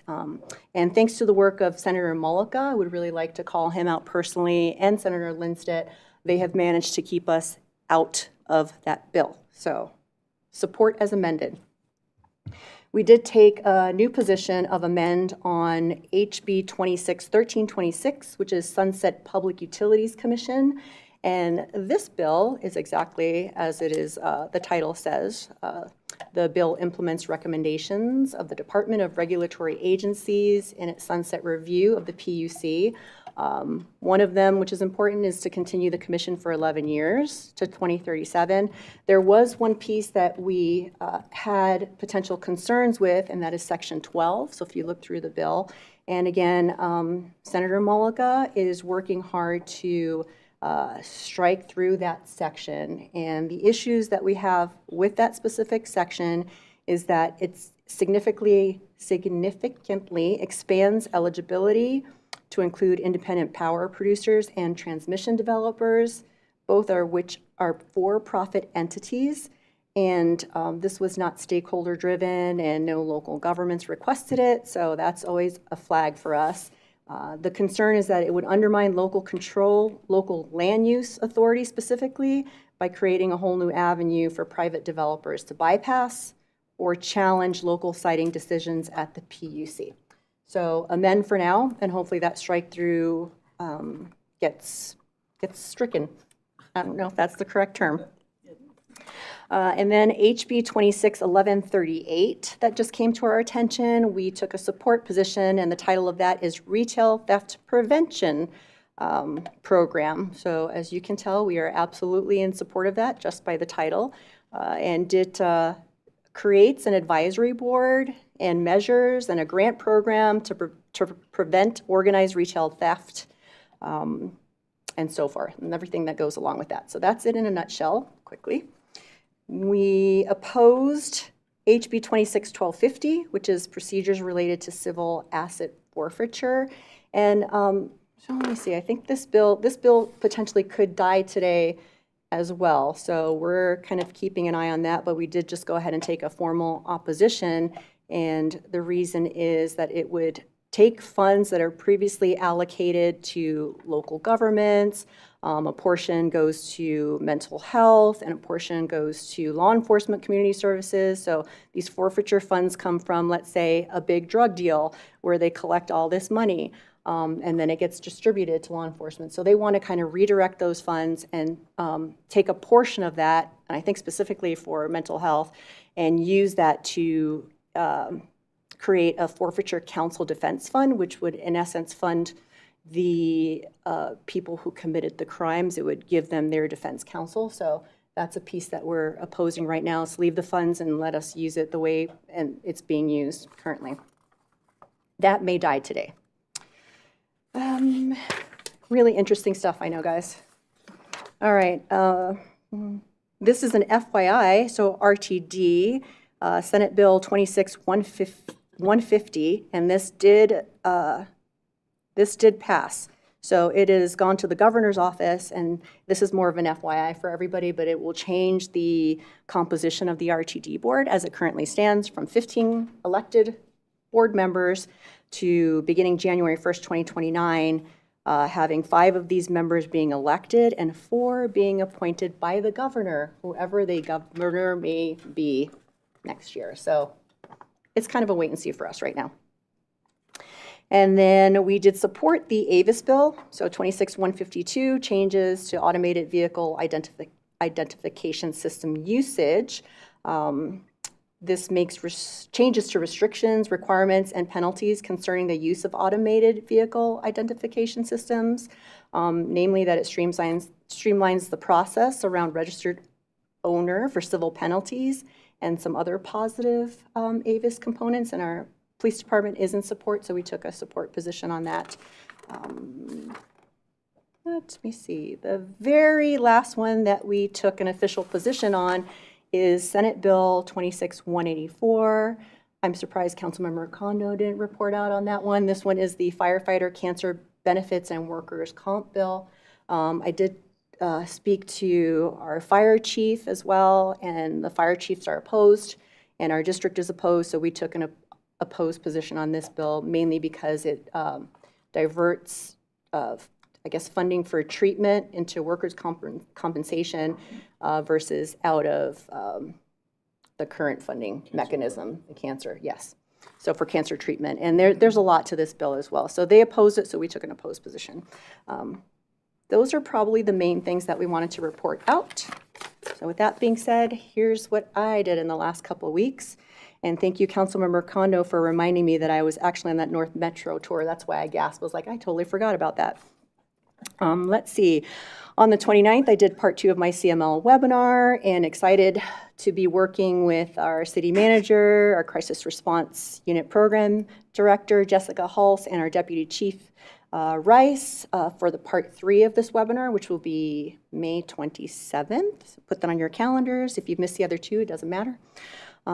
We had our Ward 4 meeting. Councilmember Roper, I don't know if you reported on that. I don't think you did. Okay. So our Ward 4 meeting was on the 29th. It was very well attended, and we had a lot of great discussion, around the mental health treatment living facilities that went on. So thank you to Chief, thank you to Director Moding for showing up and reporting out on everything happening in the marketplace, and Director Roberts and everybody else that was there, City Manager Geyer. It was a great ward meeting overall. I did the North Metro tour on the 30th. Always learn something new. Law Day breakfast, yes, super early. I don't know why they want to have a breakfast at 6 o'clock all the way in Brighton, but it was great to support our lawyers and law enforcement. Tito Puente Jr. concert was actually really special to me because he's Puerto Rican. Tito Puente, his dad, I grew up with his music in Puerto Rico. And it was just really kind of almost surreal for me to see somebody that's like so famous in my culture in Northglenn. Like I couldn't believe it. And it was packed. He looks so much like his dad. He is a great entertainer. Shout out to Michael Stricker for everything he's done for our little old Northglenn Theater. It's amazing. Time capsule was cool. Somebody talked about that. And then on Thursday, the last thing I will report out on is I attended the Economic Business Development Welcome for Business Resource meeting at Perry's Pizza, and got to welcome everyone. And thank you to all the staff that showed up. And just having that connection with our business owners, local business owners, I think is really great. They provide a lot of good resources for them. That's it. Thank you. And it is the end of our session until September, so you won't hear report outs from us until September, and we will have an overview for everyone June 1st. I was told not to forget, and I almost forgot. Thank you, Councilmember Burns, for giving me the eyes. But on June 1st, we will have our lobbyists report out on all the bills as well. So, and that's it. Thank you. Well, I want to start by saying that I am absolutely honored to serve with the individuals up here. As I listen to each of you make some sort of comment in response to public invited to be heard today, it was extremely heartwarming. I wanted to jump out of my seat. Councilmember Nowicki, you said it quite well. And as I was listening, I was taking notes, and I just kept thinking, well, this is the First Amendment. This is the First Amendment on display, right? We have public invited to be heard and public comment at every meeting, and people have the right to stand at our podium and to say what they say. It was very difficult because sarcasm and hate is not what we represent, and it's not what we want for our city. And so it was hard. It was hard to listen to because we stand by having an inclusive community where everyone feels like they belong. And we had a variety of proclamations tonight. We do proclamations every month. It is not specifically to one community or another. It is for all. And that's who we are, and that was demonstrated again during our council communications, and I really appreciated it. So thank you all. I had a couple fun things. I went to the Wizard of Oz. So if you have not taken in a show by the Northglenn Youth Theater, I highly recommend it.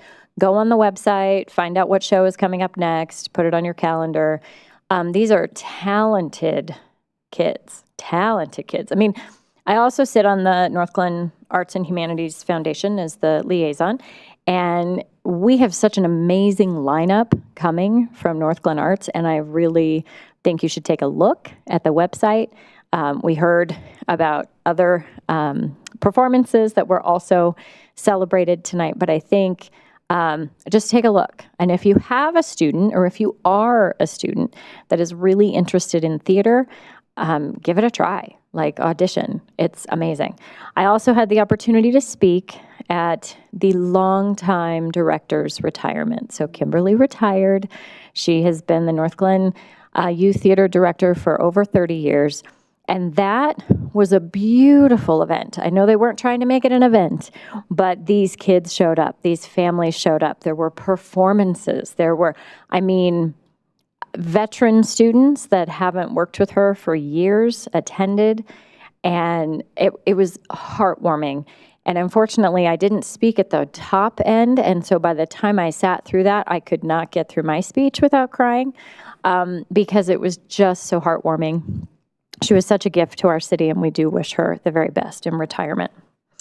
And that is all I have. City Clerk Small. Thank you, Madam Mayor and Council. I do not have any reports tonight. Thank you. City Manager Guyer. One clarification for council and the public this evening. We appreciate the kudos that's been given to staff on tree branch cleanup.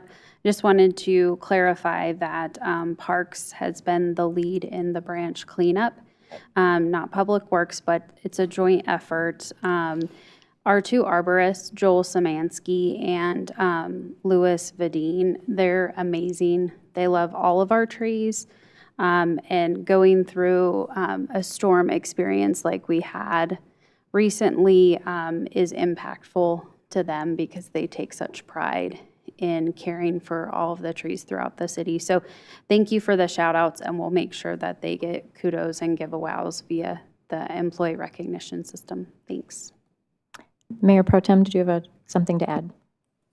My apologies, Mayor. I feel like this is important, but Commander Ron Osgood did retire, and his celebration was on May 5th, and I just didn't have it in my notes, but I just wanted to acknowledge that, and I felt that was important for his 34 years of service. I think I'm saying that right, but sorry, thank you. Yeah, absolutely. Absolutely. City Attorney Hoffman? Good evening, Madam Mayor, Mayor Pro Tem, and Council. I do not have anything to report this evening. Thank you. To that point, Mayor Pro Tem, I'm going to invite Chief May to come on up. We know he loves the microphone. Come on up. No, he doesn't love the spotlight, but I was unable to attend Commander Osgood's retirement. I did see the lovely tribute on social media, and it was so great, but I wanted you to, could you just give us a few words about Commander Osgood? Yeah, so Ron and I started the same year, and just a great human being in that position. So we, rose through the ranks together. He has always been my wingman, always someone I can count on. His integrity and character was beyond, reproach, right? He's just one of those guys that he was a good sounding board, an excellent sounding board. He would not do anything or ask his people to do anything that he wouldn't be willing to do himself. He led from the front. He'll be truly missed. He was the commander over patrol, investigations, and this has been his place and his home, and this is where he started his career, and this is where he ended his career. And he was stressed out, just like anybody when you're coming up on retirement for the last couple months. But when people showed up, and, just the thank yous on Facebook and everything else for a career, he had a wonderful career. And the thing that I just want to repeat what he said during that day, it was an honor and privilege to work, for the city and work with so many great people. So I wish him best in his retirement. So thank you. All right, coming up next, Deputy City Manager Jason Loveland will present the March 2026 financial report. Good evening. Good evening, Mayor, members of council.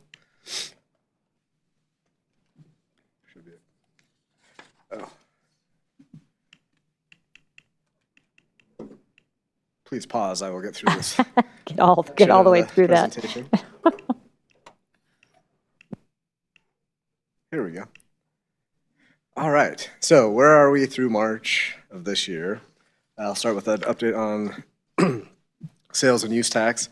This again is sales and use tax sales for January and February that we then collect in March. You can see the dark, like sort of dark blue line on the chart. Just those first two lines, pretty flat in 2026. And indeed, we are seeing flat sales tax specifically, but overall sales and use tax is down 3.1% through those first couple of months. I will say I'm not going to do a report until for several more weeks for the latest update, but we do have the numbers through March. That leveled off. We had a better March than we did last year, and so our dip of down 3% has climbed to being flat. So early in the year, we're still taking a look at different trends and what's happening. A couple of trends right now, auto use sales are down 11%. Food tax, I reported on this last month, but it's down about 26%, largely due to the Safeway closure, but other grocers in town are also seeing a decline as well. Marijuana tax is down 11%. There's a slide on that on the next slide. The geographic areas that we talk about, kind of the list of locations, the brick and mortars within the city, those are in total are up 2.7%. Mostly of that's driven on that chart by our online sales, which are up just under 11% year over year. If we take that out, Northglenn brick and mortar is just flat for the year through January and February. So continue to monitor that. Probably expect to see that trend either stay flat or potentially decline with some closures that we've discussed before. The slide says 8.5%, that should be 11 on the marijuana tax, but that's continuing, as you can see, over the past several years, dating back to 2022. That's kind of the lowest start to a year that we've seen in recent memory. So starting off with the general fund, and these slides are really just comparing 2026 budget to year-to-date actuals. You'll see that taxes are at $5.1 million year-to-date actual. Within the general fund, that's up 2.6%. Again, we're expecting an increase in that line item for a couple reasons. One, property tax increase is expected to be about 15%. Collections of property tax are a little slow at the moment through this report, but we do expect to see property taxes greater than 2025. We're also collecting in that category the sales tax that was previously going to the water fund. So we're seeing a small increase while a lot of numbers are down. This is going to be an odd year of reporting just because we're seeing that influx of money. So as we're seeing positive note in a specific fund like the general fund, it doesn't necessarily mean that sales tax is actually growing. It just means the distribution and share of it going to the general fund is greater than it was in the previous year. I'm going to clean up how to explain that as we go on. It's new to me too, the second time I've reported on that, but we'll try to identify and break out specifically where we would be when we're reporting flat sales tax, and then we see a slide that shows, hey, sales tax is up. How does that happen? And the reason is we're pulling from a different source than we were in the previous year. On the expenditure front, things are in line. Total revenues in the general fund are flat through the first 3 months. And then spending is down 11% year over year.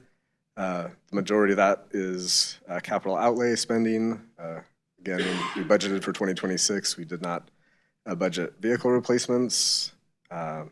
We also have several positions that are paused or frozen in the fund, which causes spending to be down year over year. I'll move ahead to the Conservation Trust Fund. Just 2 lines to report here. $162,855 of revenue. That's actually up 22% year over year. And if you recall, Conservation Trust revenues are share of lottery proceeds. So interesting that those are up the first 3 months of the year. And then expenditures at $27,212. Those are specific to the JC Park improvements, which has a fairly large budget across the Conservation Trust Fund and Capital Projects Fund. So you've probably seen a lot of work going on at JC Park. That is the spending thus far in the Conservation Trust Fund. Moving ahead to the Capital Projects Fund, total revenues of just over $1.9 million and expenditures of $465,000. That $465,000, the majority of that is actually work on JC Park as well. About $380,000 of that. So a lot going on in our parks for various improvements across the city.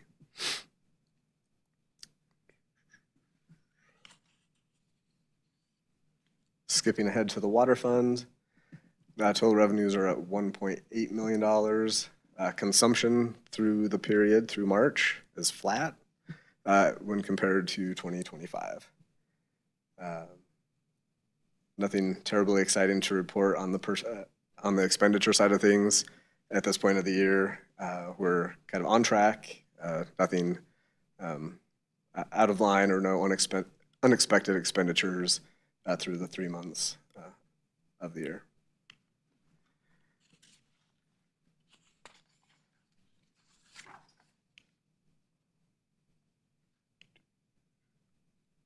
Huh. Interesting. In the wastewater fund, total revenues are at $1.4 million. Just a very slight increase compared to the last year due to a rate increase that was implemented at the start of the year. Again, expenditures in line with budget. The stormwater fund revenues are at $99,631. Again, that's from stormwater fees that are billed monthly. Expenditures of $25,821. And then lastly, the sanitation fund revenues, $500,588. That's up 25%, as we would expect with the rate increase that was implemented at the start of the year. Then expenditures of $891,000. Biggest category in there, actually took possession of a vehicle that had been ordered, and that truck was $440,000. So very expensive to replace equipment in that fund, but happy to say that we actually received one that we placed an order on 12 to 18 months ago. So positive things going on in the sanitation fund as far as vehicle replacements. And then this just kind of summarizes part of what I talked about. Don't need to go into details on this, but please feel free to visit the Northglenn co.opengov.com site, where all of this information is available in various reports, and have the opportunity to drill down and take a look in more detail. With that, I'm happy to answer any questions. Councilmember Kondo. Thank you, Madam Mayor. Thank you, Deputy Center Manager, for the presentation. I wonder if we could just go back to the sales and use tax monthly comparison slide, just the bar or the line graph of trend. So I see that 2026, we only have data points for January and February. I'm just kind of, in my mind, I'm trying to visualize how this is looking like in March. And tell me if my line of thinking is reasonable when I go down to the general fund slide and I look at the taxes line. So I see that our budget is 31.4 million, anticipated inflows of cash. And what I did was I just divided by 4 because there's 4 quarters. This is a quarterly report. And that number came out to somewhere around 7.8 million-ish when you do that. So when I take that 7.8 million and subtract it from the 5.2 million there for actual, I get a delta of about 2.7 million. So to me, just doing that simple back of the envelope calculation, it is very concerning. And I'm just curious as to whether that is a sound analysis, or is there some other way that I need to look at this differently? Because, I mean, when I look at a 16.43% collection rate, and we're already 3 months into, 1 quarter into the year, I'm hoping that our collection rate would be somewhere around, I don't know, low 20s or something like that. Help me understand this. Where are we relative to other years, maybe last year or a couple of years prior? Sure. A couple of things on that. We do not collect kind of on an even distribution of the taxes. So for one, property taxes are paid typically by March and then again midway through the year. So we'll see spikes in property tax collections, which drive that number. Sales and use tax specifically, though, you can see from the other years that have the graph that extends out. We'll take 2025, for example. Sales tend to climb, especially when we get to the end of the year, where you see we're almost twice as much kind of towards the Black Friday holiday effect. Season, right? And so we end up seeing a lot more growth throughout the year. January and February aren't typically, as you can see from the chart, huge sales. People have just finished up the holidays, and unless they received an influx of cash or did not receive what they wanted, and then went and did some holiday shopping in January and February. This is pretty typical as far as like the actual collection rate. Do you know where the dot for March would lie on this? I know that maybe there's some latency in reporting here, but.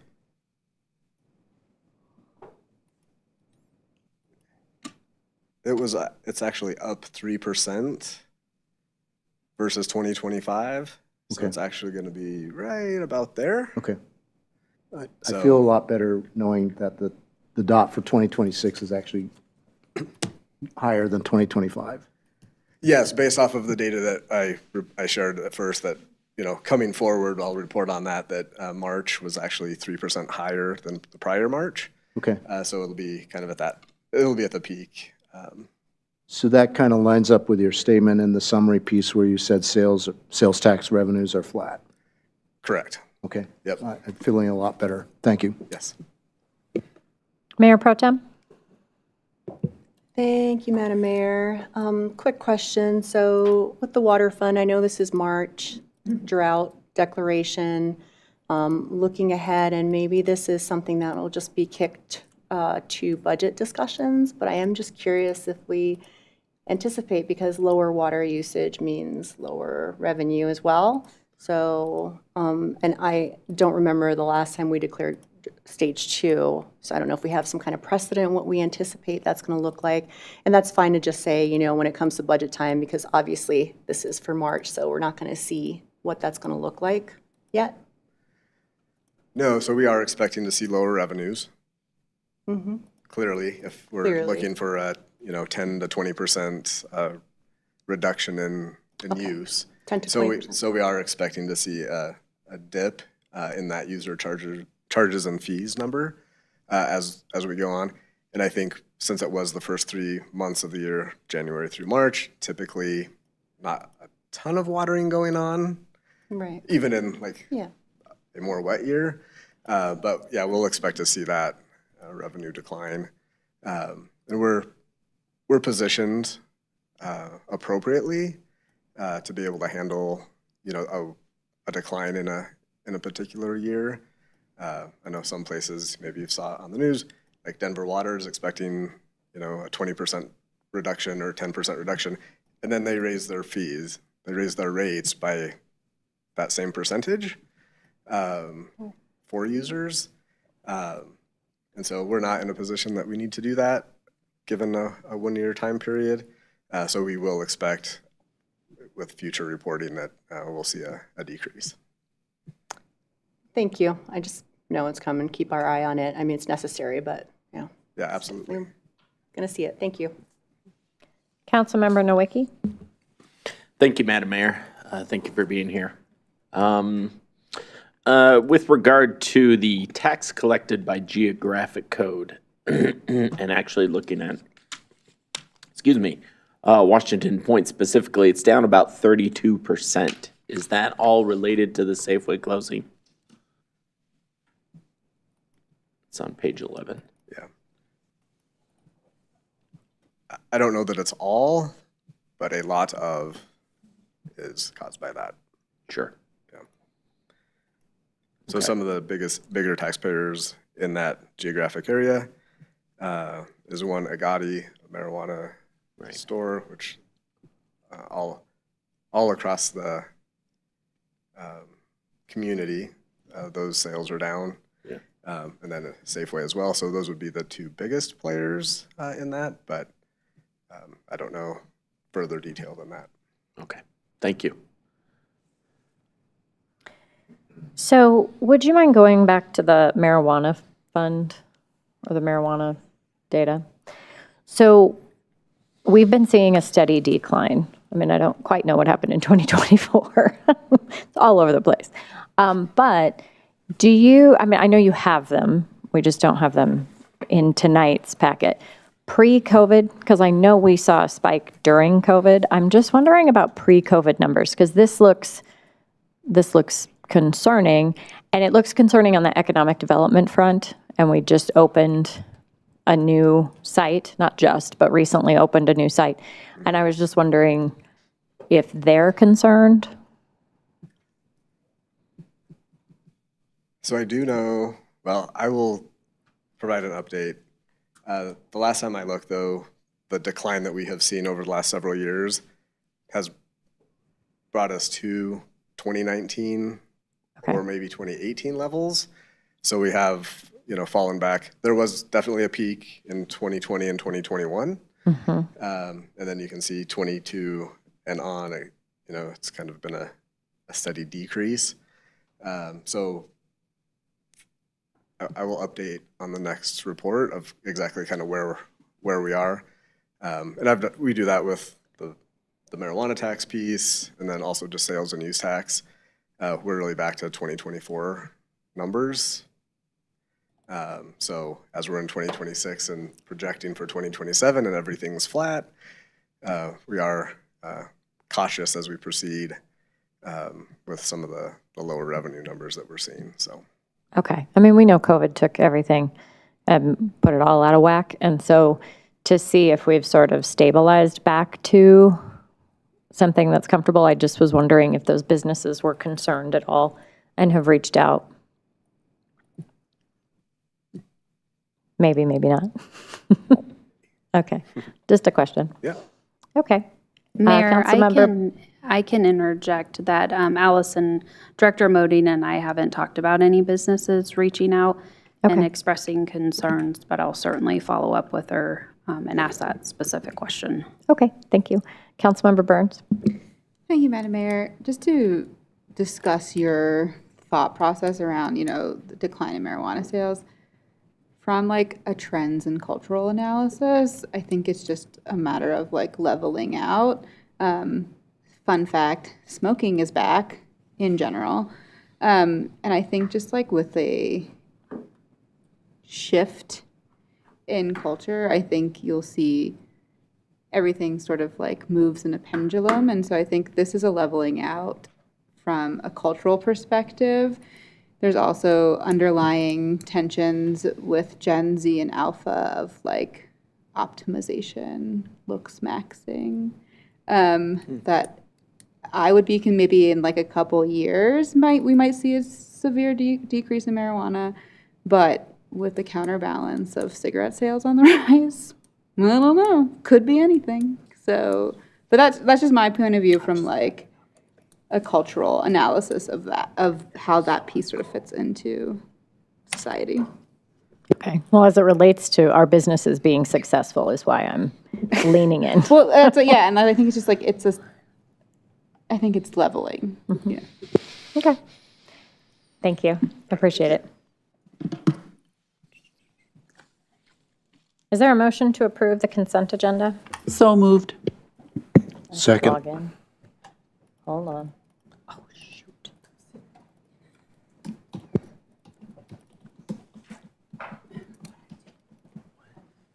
Vote no. Uh-huh. Click no, no, no, no, click no. I will close that vote, and the consent agenda passes unanimously. Thank you. Ordinances on first reading, CB 2038. Will the clerk please read the title? A bill for an ordinance amending Chapter 11 of the Northglenn Municipal Code, amending various sections of the Unified Development Ordinance. Move for approval. Seconded. Director of Planning and Development, Becky Smith, will provide a summary of this item. Hi, good evening, Mayor, Council. Tonight is the first reading for CB 2038, which is for several proposed UDO amendments.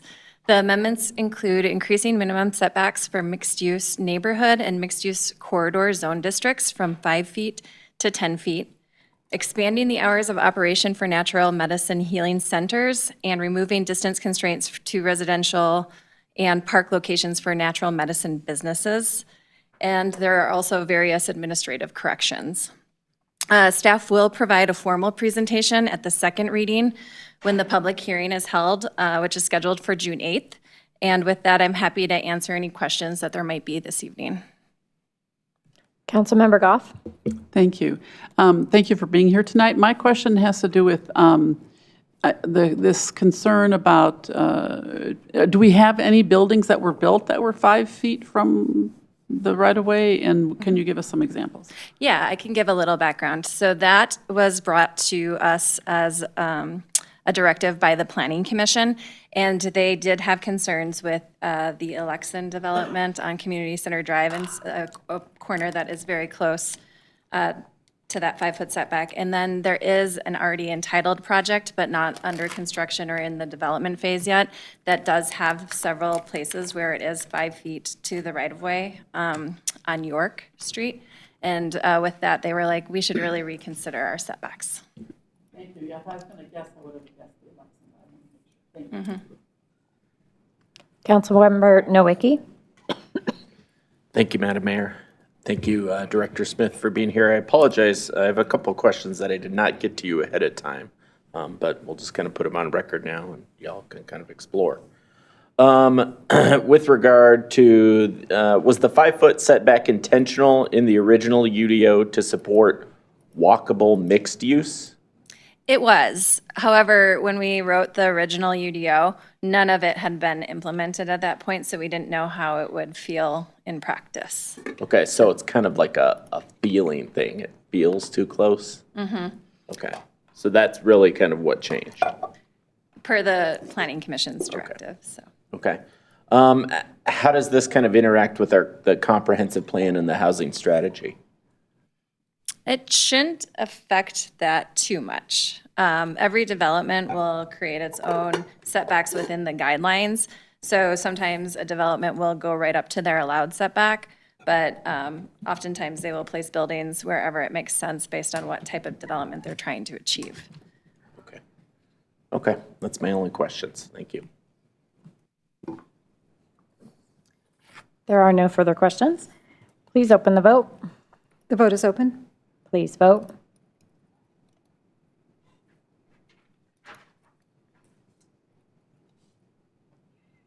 I will close that vote, and CB 2038 on first reading passes unanimously. Moving to resolutions, CR 74. Will the clerk please read the title? A resolution approving an agreement between the City of Northglenn and the Denver Regional Council of Governments and accepting sub-award funding from the Federal Climate Pollution Reduction Grant for the development of a building decarbonization program. Motion to approve. Second.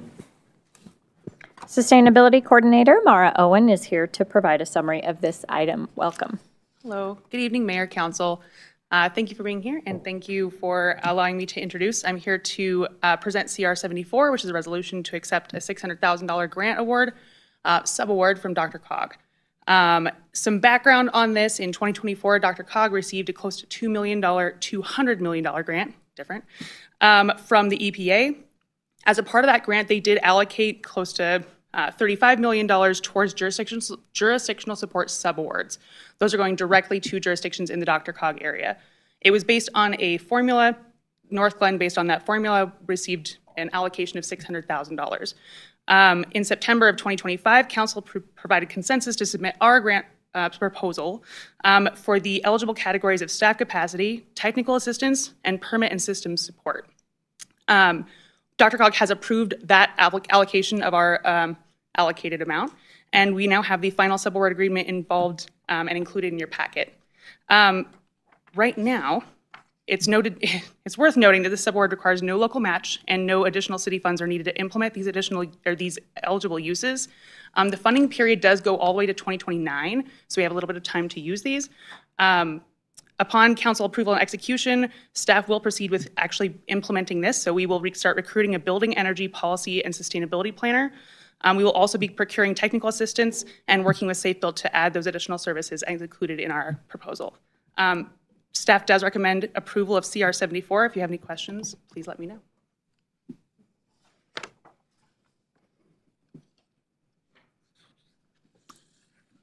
Councilmember Burns?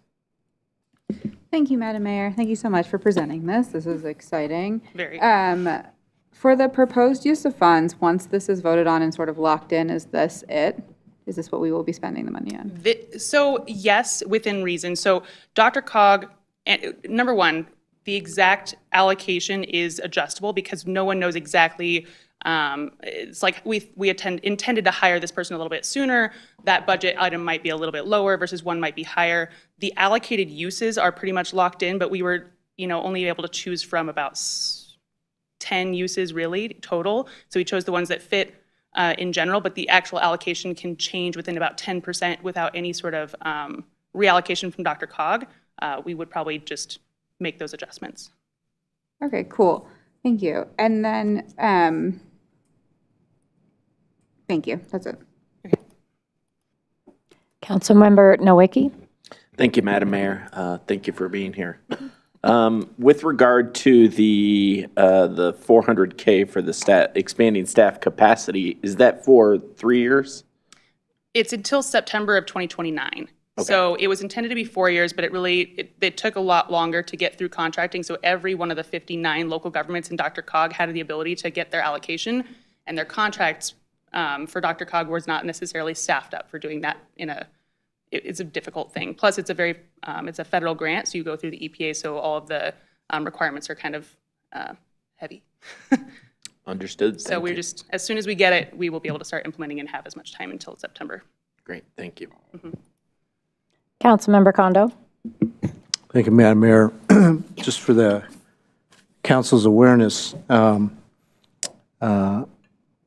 Ms. Owens actually played a very seminal role working hand in glove with Dr.Cog and crafting that original EPA grant that brought us $200 million, almost $200 million to the Denver region. So I do want to give props to her.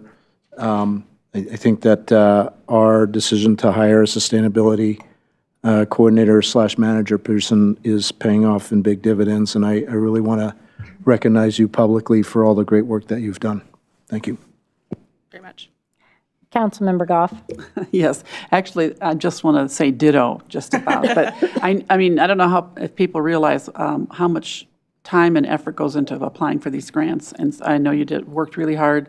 You work really hard on all of those, and so it's a testament to your abilities that we got so many grants that help us out. So thank you very much. I'll just mention one fun thing. We did break the EPA website when we submitted so my task was getting all the letters of support, and we had too many, so we broke the EPA website. They had to go fix it in the back end so we could submit more because they couldn't accept how many we had. So Nice. that was pretty great. Councilmember Leidy. Thank you. Thank you so much for everything you do. I was actually just thinking about you because I was like, oh, I sent you an email earlier. Hey. I'll read it later. Is this something, I may be jumping, but is this something that we could brag about at CC4CA in June? Yes, although we will be among a few other people who are very excited to brag about their own allocations, so. Okay, cool. I was just like, I was looking, I was like, oh, this is exciting. Yes, Okay, cool. very Thank you. exciting. Okay, I think that's it. Thank you so much. Please open the vote. The vote is open. Please vote. I will close that vote, and CR 74 passes unanimously. CR 75, will the clerk please read the title? A resolution approving the Northglenn Section 36 Area Plan as an amendment to Looking Up a Vision for Northglenn's Future, the City of Northglenn's Comprehensive Plan. Move for approval. Seconded. Director of Planning and Development Becky Smith is here to provide a summary.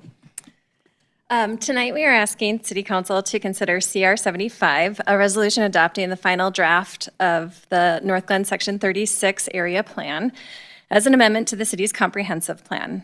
Section 36 was identified in the comprehensive plan as a high priority area of focus based on benefit to the city, ease of implementation, and overall need and support. A sub-area plan is a long-range policy document that establishes a vision and framework for the future land use in a defined geographic area. It guides decision-making, but it does not itself change zoning or approve development. Section 36 Area Plan establishes preferred land uses, goals, and policies for the site, including prioritizing industrial uses and renewable energy development, which will inform future decisions as the area develops over time. Any future rezoning or specific development proposal for Section 36 will still be required to go through the city's standard development review process. Each application would be evaluated on its own merits, consistent with applicable regulations. It may require a separate public notice, a review, and approval by the appropriate decision-making body. Adoption of this plan does not guarantee approval of any future development application. It simply ensures that the decisions are guided by a consistent community-informed vision. The Planning Commission recommends that City Council ratify their decision to amend the comprehensive plan and include the Section 36 Area Plan. Our consultant team, Kimberly Horn, presented the draft plan at the May 4th City Council study session. So the options for Council tonight on the table include approve CR 75 and ratify the Planning Commission's adoption of the Section 36 Area Plan as an amendment to the Comprehensive Plan. Remand the plan to the Planning Commission with specific direction for further consideration. Table the resolution for an additional review by City Council, or deny the resolution, and the plan would remain as adopted by the Planning Commission, but without City Council ratification. Staff's recommending approval of CR 75. And we are joined tonight by our consultants, Inez Galmish and Blake Young with Kimberly Horn, to address any outstanding questions that may not have been answered last week. Councilmember Goff. Thank you, Mayor. Thank you. I'm disappointed that the data centers are still on the list of preferred whatever development types. And I realize, it doesn't mean that that'll happen. And it could take years, and data centers could be so wonderful by the time we get around to doing it. I just want to put out there that that is something that we all need to be aware of and pay attention to, and not just jump on the bandwagon because everybody's doing that right now. And, so I wouldn't vote against this, but that's my caution. Thank you. Councilmember Leidy. Thank you so much. Thank you for bringing that up. Honestly, that would be the reason that I would vote no on this, just because, Utah right now is fighting against Kevin O'Leary with his $100 billion data center, and I don't want to I don't want to vote yes, and then in 3 years, 4 years, 5 years down the road, we put a data center there, and honestly, I personally don't see them improving on the way that they work. Honestly, I struggle working with CR 74 and then following it with, and data centers might go here. So that honestly would be the reason that I vote no tonight. Councilmember Burns. Thank you, Madam Mayor. Thank you to my dais members for bringing this up. As Mayor Pro Tem mentioned previously this evening from her legislative update, that the data center bills are stalled, might die on the calendar. So there's not a lot of direction from the state as well of what's going on. And so we as a council, like a little committee, have discussed this around, we would like it to always come to a vote to Northglenn. Maybe that's something City Manager Geyer or City Attorney Hoffman also wants to talk about, but that's sort of like where we netted out with the state sort of dragging its feet and not providing any direction on any of this, is that we sort of might have to do our own thing. And so I think that's something we can discuss as well. And this isn't about data centers, this discussion, but I wanted to bring that to everyone's attention, that the Legislative Committee is talking about this because the state is probably punting, because it's an election year, to next session to regulate these. Looking at the options on the table, going back to what Director Smith had just mentioned. So approving it is the first one. Giving specific direction is the second one. Tabling it for further review is the third one. I'm leaning toward the fourth one in a sense because it keeps it intact as adopted by the Planning Commission, and it gives us some time because this isn't an imminent thing. Corey has his light on. What would you like to say? So the comp plan is a document that's approved by the Planning Commission. So if it's not ratified, it is still approved as the comprehensive plan for Section 36. So I just want that to be clear, that even if you do not take action, that plan will still go into effect without City Council ratification. So what is the benefit of ratifying it? It is part of the process under our code, but ultimately, under state law, the comprehensive plan is the domain of the Planning Commission as opposed to City Council. And so if Council desires to have data centers reviewed in more detail by the Planning Commission, as opposed to letting this go forward with data centers, you may want to send it back to the Planning Commission for that particular purpose. Okay. I mean, maybe I'm more in the number 3 then.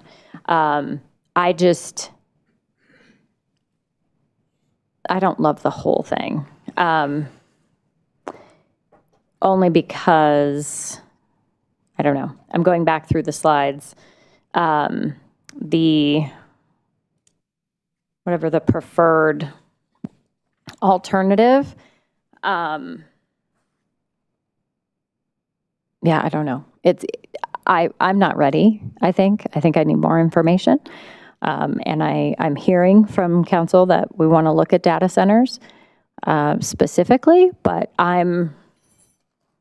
when it says the preferred alternative, I'm assuming that is the preferred alternative from the Planning Commission. And it didn't appeal to me. I think I can dig in later, but we have more hands. Mayor Pro Tem?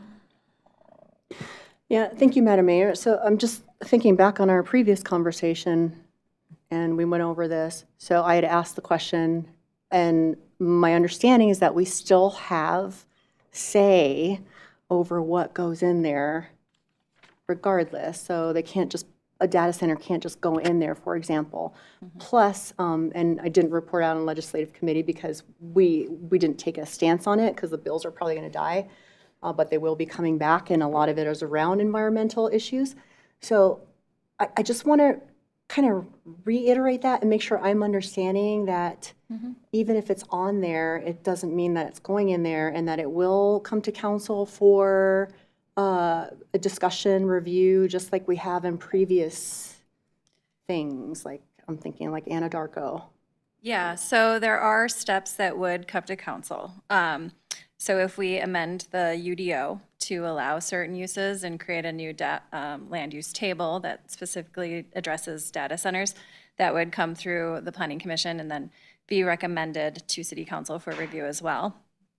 Any rezonings that come for Section 36 from, it's currently agriculture, to industrial would come to City Council. A proposal for a data center, unless we amend the code to say otherwise, would just go to the Planning Commission. I'm pretty sure that any data center, unless they become micro data centers, would trigger the threshold of a public hearing before the Planning Commission to make sure it meets all of the minimum standards within the UDO that are established for that industrial zone district. In addition to meeting the UDO standards, every new development does need to provide a utility study and work with energy providers to ensure that they can actually be served for whatever use they're trying to accomplish. So there is that other layer of review within every development project.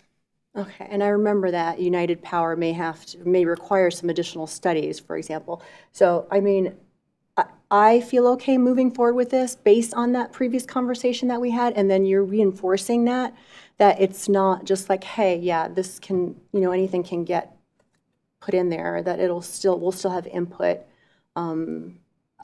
So like with that, I am comfortable with staff's recommendation based on that there is still the guardrails, so to speak, that it will come before council, and we can say no to something where it's environmentally sound, or this is not what we want for that area. And that's what I just wanted to kind of have straight in my head before we vote on this. Thank you. I know Councilmember Goff would like to respond as well. I think I agree with you, Mayor Pro Tem, but I think there's also a messaging piece, and we want to make sure that we are consistently aligned with our values and our strategic plan. And so even though I feel like it may be a small thing to be able to remove from this in order to come to agreement, and it may send a message that's in line with our values. But I don't know. Councilmember Goff. Thank you. I'm going to make a comment, but it might also be a question for our attorney. I just remember when the Anadarko wanted to set up their fracking or whatever it was up there, we weren't really able to say no. So I just want to see get some sense of how a data center might compare to that process. If the state passes laws or doesn't pass laws, how does that affect what we are able to do? Thank you. It's a great question. The oil and gas was much different because it met all of the regulations that are both at the state level and at the local level. A comprehensive plan is aspirational. However, to the mayor's point, it does send a message. It says this is a preferred alternative. And so if hypothetically a land use application were to come forward for a data center, one of the criteria, one of many, but one of the criteria that a land use applicant could point to is say it is consistent with your comprehensive plan. So if that is the issue with this plan that concerns council, I would absolutely recommend sending it back to Planning Commission to consider removing it, since it's their plan to bring it back to you. Because although it's aspirational, it's also messaging, and it would say that that is a use that would be consistent with the comp plan. Thank you. I guess in light of the discussion that we've been having up here, that would be my choice. I think it's number 2 on there, to remand it back to the Planning Commission. And I guess I was kind of hoping that's what was going to happen after our last discussion, but that's just not how the process works. So this is the point where we can say to the Planning Commission, would you please reconsider how you're looking at the data centers? I don't know, maybe they'll come up with something better or have better explanation or change it differently, but just to take our concerns back to them, I think is a good idea. Councilmember Kondo. Thank you, Madam Mayor. I was in, and I still remain in Mayor Pro Tem's camp. I think I'm with option one. But as I sit here and I listen to the conversation, maybe I could be swayed into option two if, say, for example, if we did, I mean, we're talking about a document that's 30,000 foot level, right? And there's going to be multiple processes, a lot different than, say, the fracking process, before we even get close to any notion of having a data center there. And so I'm just thinking out loud, what if we were to remand the plan back to the Planning Commission, but, the recommendation is, if not removing the possibility of data center, at least putting a footnote in there saying, here's our concern about data centers, given our knowledge and understanding about the technology as of spring 2026. And that provides a caveat or an out, say, for example, if there are technologies that come along that are much more water efficient or energy efficient. And I see our attorney wants to speak, so I'll let him chime in. I kind of look at this as a gatekeeping function. If I am a land use applicant and I see that a data center is in the aspirational planning document, that gets me in the door. Whereas if that is, as a matter of policy, and this is a policy document, something that at least at this point, the City Council believes is incompatible, whether it is based on a lack of knowing what it could be now or in the future or any other thing, I would recommend taking it out because it does, from a gatekeeping function, serve to say, we are open for business for data centers. You're going to have to meet a lot of other criteria, but it gets you in the door. Okay, thank you for that. Councilmember Nowicki. Thank you, Madam Mayor. Good discussion. I think, because originally I think I was kind of leaning toward option one. And I have to admit, I use AI. I think it's pretty incredible technology. I don't know enough about the arguments around data centers to kind of come down one way or the other. However, having said that, I do think the mayor's point has kind of swayed me and is compelling around the messaging piece. And then to kind of hear the city attorney say that, if this is in there, it kind of sets it up that way. And I do share Councilmember Goff. Sometimes it does feel like, when the train leaves the station, it's like, well, we can't stop it now, even when we're kind of up here. So I think, if this is important to us, that, now we should probably kind of decide on that.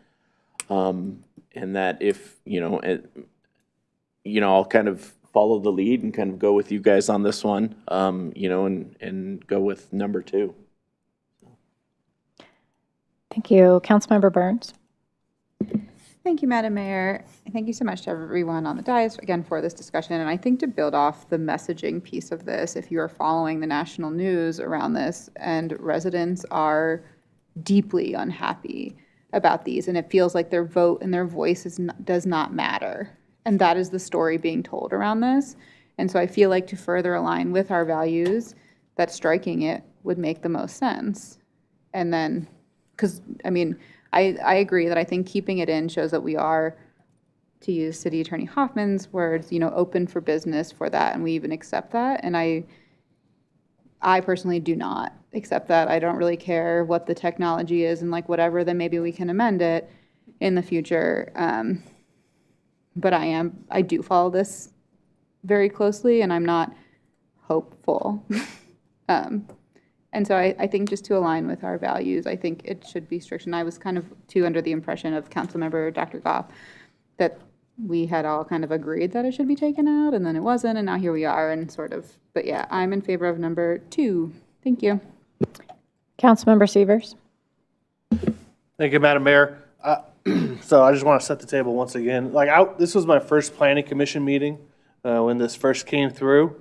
That's why I raised the concerns about eliminating solar bringing adding data centers as a footprint, it just didn't seem to align with what the city was trying for, especially with all the work you've done. So again, I brought it forward. I'm a non-voting member, but I will say also, we just, at the Planning Commission, we just had a talk a few, 2 weeks ago or whatever it was, about the natural medicine changes. And there was, some people were concerned about, oh, well, we're just changing things because someone brought it up to our attention.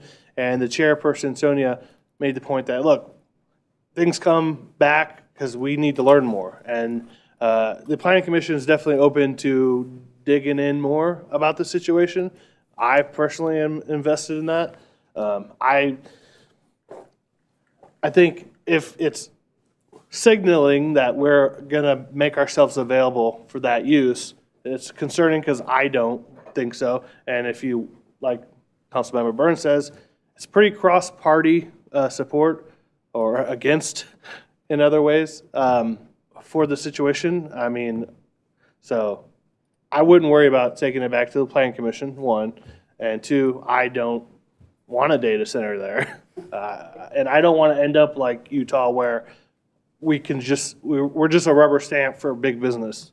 And the constituents and the residents and the citizens don't get hurt. So I could have been compelled to vote for it as a 30,000-foot plan, like Councilmember Condo says, but I'm also not worried at all about taking it back to the Planning Commission and say, look, this is our recommendation, please look at it, and then working further to understand, you know, whether that is accurate. And the chairperson also agrees with that, I believe, so. Thank you. Mayor Pro Tem? Thank you, Madam Mayor. So City Attorney Hoffman's response was a very different answer than my original response. I guess my question is in terms of the guardrail. So to his point, if that it just opens the doors, that's different perspective, which is why we have these discussions.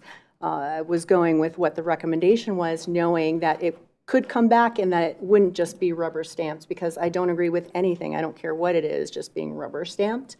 And yes, I understand. I know everything that's going on with this in Utah, and it's terrible for sure.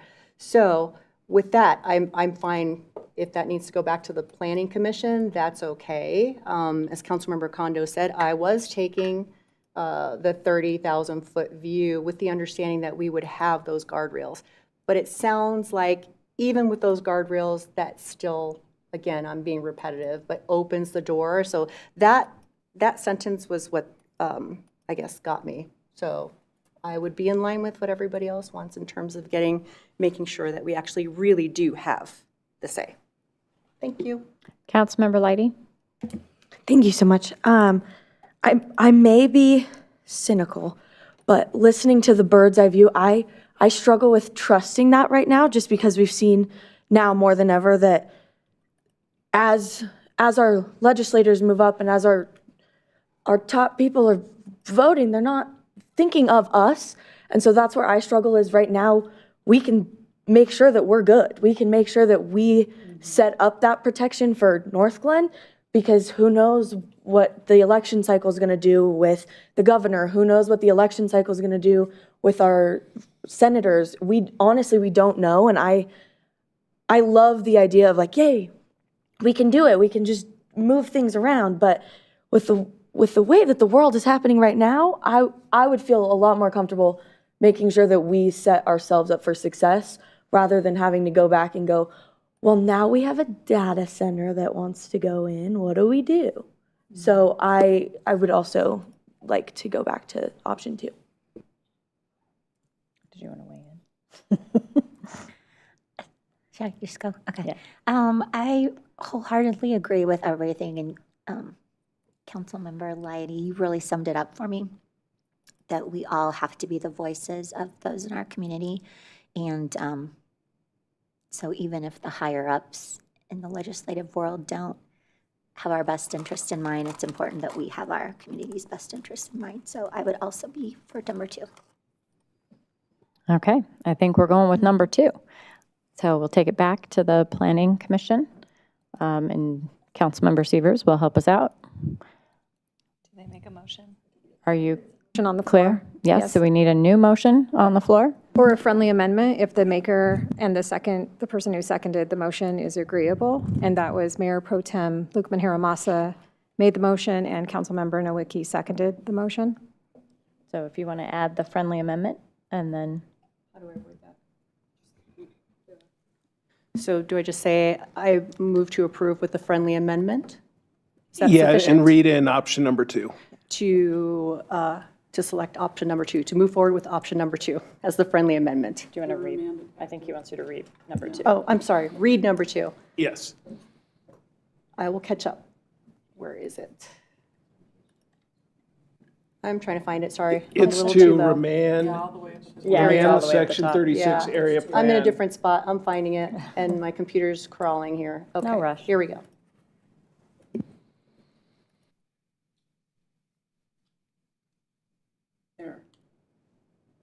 Okay. So read option number 2. All right, so I move to approve with the friendly amendment to remand the Section 36 Area Plan Comprehensive Plan to the Planning Commission with direction to further consider specific items related to the plan. And I Such think as the data specific centers. items relate to data centers. Yeah. Like specific items such as data centers. And I second your friendly amendment. In a friendly way. In a friendly way. Fantastic.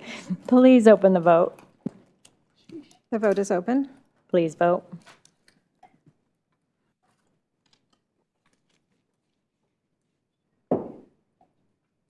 I know, I was just going to say that. I will close that vote, and CR 75 as amended passes unanimously. Thank you, City Clerk Small, for being so fast. Thank you very much.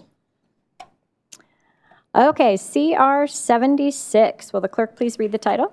A resolution appointing a community service provider member to the Community Co-Production Policing Advisory Board of the City of Northglenn, Colorado. Hi, come on forward. Oh, sorry, we have a motion Motion first. to approve. I know, I can't believe. We need a move for approval in a Move for second. approval, oh, yeah. Second. Second. Move for approval. Second. Thank you. No, go ahead and come on up. Hi. I'm so sorry. We're just out of it right now, so we are back on track. And I'm going to start by saying thank you for waiting this entire meeting. You really experienced it all tonight. So could you give me just a quick introduction of yourself and why you're interested in serving in this way? Yeah, absolutely. Hi, everyone. My name is Ariel Ogawa, and I work in community navigation, where I support community members through programs, resources, and direct engagement. My work has really centered around building relationships, listening to people's voices and needs, and helping them connect to proper support systems. I was interested in joining this board because I care deeply about strengthening the relationship between the community, law enforcement, and city officials. I believe that when people feel heard and included, it leads to stronger and better outcomes for everyone. Thank you. Councilmember Nowicki? Thank you for being here tonight, Ms. Ogawa. The mayor and I had the opportunity to interview Ariel for the CCPP board. And I think we were both impressed. So, we look forward to kind of having you join the board and being part of that. So I would encourage a vote yes. Councilmember Kondo? Thank you, Madam Mayor. Thank you, Ms. Ogawa. I am delighted to see another Nikkei person participating in the leadership of our city. So I really do appreciate that. Are you from this area originally, or? I am not. I am from California originally. Okay, very I good. didn't know that. Southern California? You said LA area? No, Central California, Central, actually. okay. Yeah. Very good. All right. Well, we're glad that you're here in this state. There is a long history of Japanese-American presence here, as you probably are well aware, and it's really refreshing to see, like I said, another person that looks like me around the city, so thank you. Mayor Pro Tem? Thank you, Madam Mayor. I just want to say thank you so much for volunteering to be on this board. They're doing really great things right now, so I think it's a super exciting time to be a member of this board and be able to do good. And my husband is also Japanese American, so yay, congratulations. Thank you. Thank you. Councilmember Nowicki and I did enjoy your interview quite a bit, but not only getting to know you, and you're very well spoken, very smart. Your resume is fantastic. I think you're going to fit really well with the diversity of that board. It's a fun group, and they're doing some really good work, and I think you're going to lend your expertise, and it's going to be really great. So congratulations, and thank you again for sticking with us all night. Thank you. Thank you so Councilmember Nowicki again. And the meeting is tomorrow night, so just FYI. Turnaround is quick. Okay. Thank you so much. Please open the vote. The vote is open. Please vote. I will close that vote, and CR 76 passes unanimously. Yay, congratulations. Okay, we're moving on to public invited to be heard. I think we're good. There's nobody on the phone, and we have completely emptied the chamber. So we are going to move on. There being no further business, we are adjourned.